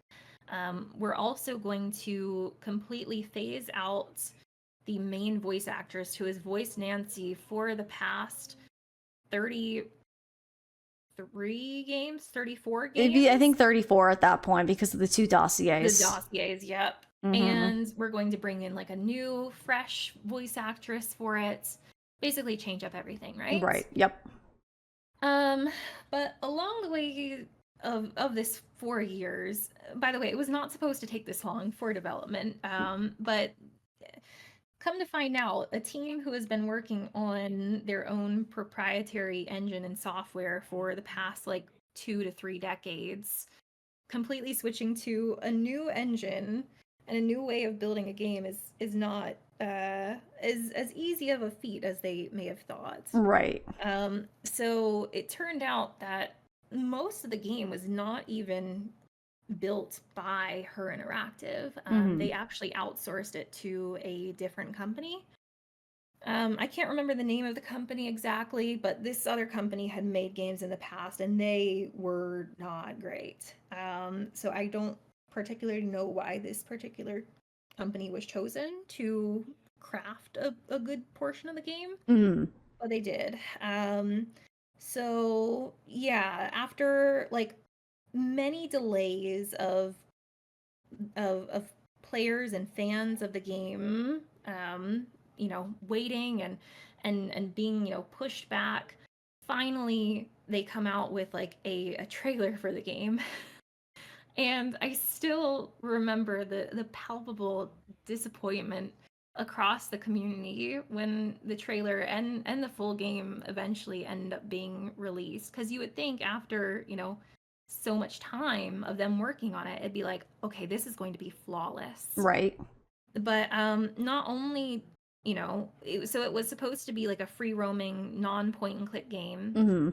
It was still a point and click game. Yup. But one of the biggest disappointments was the character models. They were very different from what we've seen in previous Nancy games, and they were rough. It was something. It was something. Yeah, it was like a lot of like phalanges looking like things that they should not look like. And just the overall gameplay was not great. The puzzles were bad. And there were barely any puzzles to begin with, too. Right. Another thing to note, too, is that in all Nancy games up to this point, when you start up the game for the first time, you can choose whether it's you want to play as like a junior detective, like so basically like beginner or easy, or if you want to play as senior detective, which is like on hard mode. And in past games, depending on which mode you chose, your play experience, especially with puzzles, would be significantly different. But in this game, like I think for my first playthrough, I did junior detective because like I didn't know what to expect. Right. But I saw gameplay videos of people doing senior, and the puzzles were the exact same. There weren't any differences. Oh, that's not good. Like, I mean, I feel like that's an easy thing to check to be like, yeah. Is it the same? Yeah. Because I played a couple on senior in the past when I was like really playing them, and some of the senior ones are like either tough or they're just like more massive of the puzzle, and you're like, oh god. Whew, okay. And that was not the case with this game.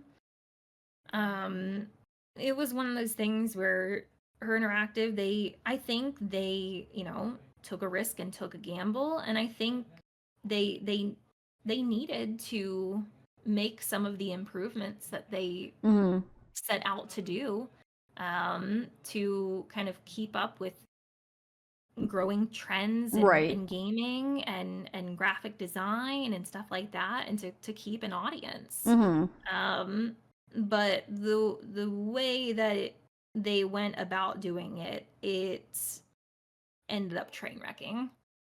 Yeah, I feel like when you are really changing the dynamic of like what your game is, it's either going to be a massive success or it's probably going to be a little bit of a middling failure, unfortunately. And I think that's the category Midnight in Salem does. And I think it's just the problem with it took so long. They were like trying to learn something new. But I think the silver lining to the cloud that is Midnight in Salem is they're at least now more familiar with like the newer engines and tech and stuff like that. So the new game, they should be able to take what they learn from here and then can just like improve upon it. 100%. So we've obviously got the new game coming out this coming Tuesday. And Yes. I know Ace is going to be streaming it here on her channel. I'm excited to play too. And we do have like a trailer for the game already. And already based on the trailer, to me, it looks like they have learned from some of their mistakes from Midnight in Salem. Mm-hmm. I would say the overall character models for the upcoming game don't look flawless. They still look like they could use some work, but the overall game as a whole, and like the graphic design quality and the map design seems better. So yeah. But for me, Midnight in Salem, like respect to the devs, because I think they did need to make some updates. Right. It just did not happen in the way that it should have. So I am gonna have to put Midnight in Salem at D. Yeah, I mean, me too. But it's definitely, I think, it's a game that just has to be a growing pain that sometimes things have to go through to like kind of improve in some cases, but you can kind of see like where they kind of went. I just think Midnight in Salem, they just needed better writing. The characters need to be better. They needed more puzzles. Like I feel like my real big problem with Midnight in Salem is it's constantly just Nancy go here, talk to this person. Nancy go here, talk to this person. Nancy go here, talk to this person. Yeah. Puzzle. That's it. Go around and talk to some more people. And it just like, it didn't feel like a Nancy. Kind of felt like a hollow husk of Nancy with like Nancy and her like ragtag team of friends. And I get it. They were trying to like redesign like the environments and like try to like do something different. But if the next one, I please ask you, don't have a companion literally be right behind you when you turn around. Oh my gosh, it was so creepy. It was so creepy, and it's like, Deidre, like, do you hate me or do you love me? Like, you're too close to be like a love-hate relationship right here. Like, back up. It's like the old, like, I don't remember which Sherlock Holmes games it is, but there was an older Sherlock Holmes game that had the same thing where Watson would just like suction cup himself to you. Like, you'd be like, do, and you turn around and he's like just right there, and you're like, oh my god, like, oh, like it. And I think Midnight in Salem, they were trying to go for a spooky vibe, but that didn't hit either. I feel like it was not elevated there for that. I think Deidre was the most scariest thing, like just being right in your face, and it's like, whoa. Yeah, I think the new game 7 Keys that's coming out, I think is going to be the game that they wish that they had been able to make with Midnight in Salem.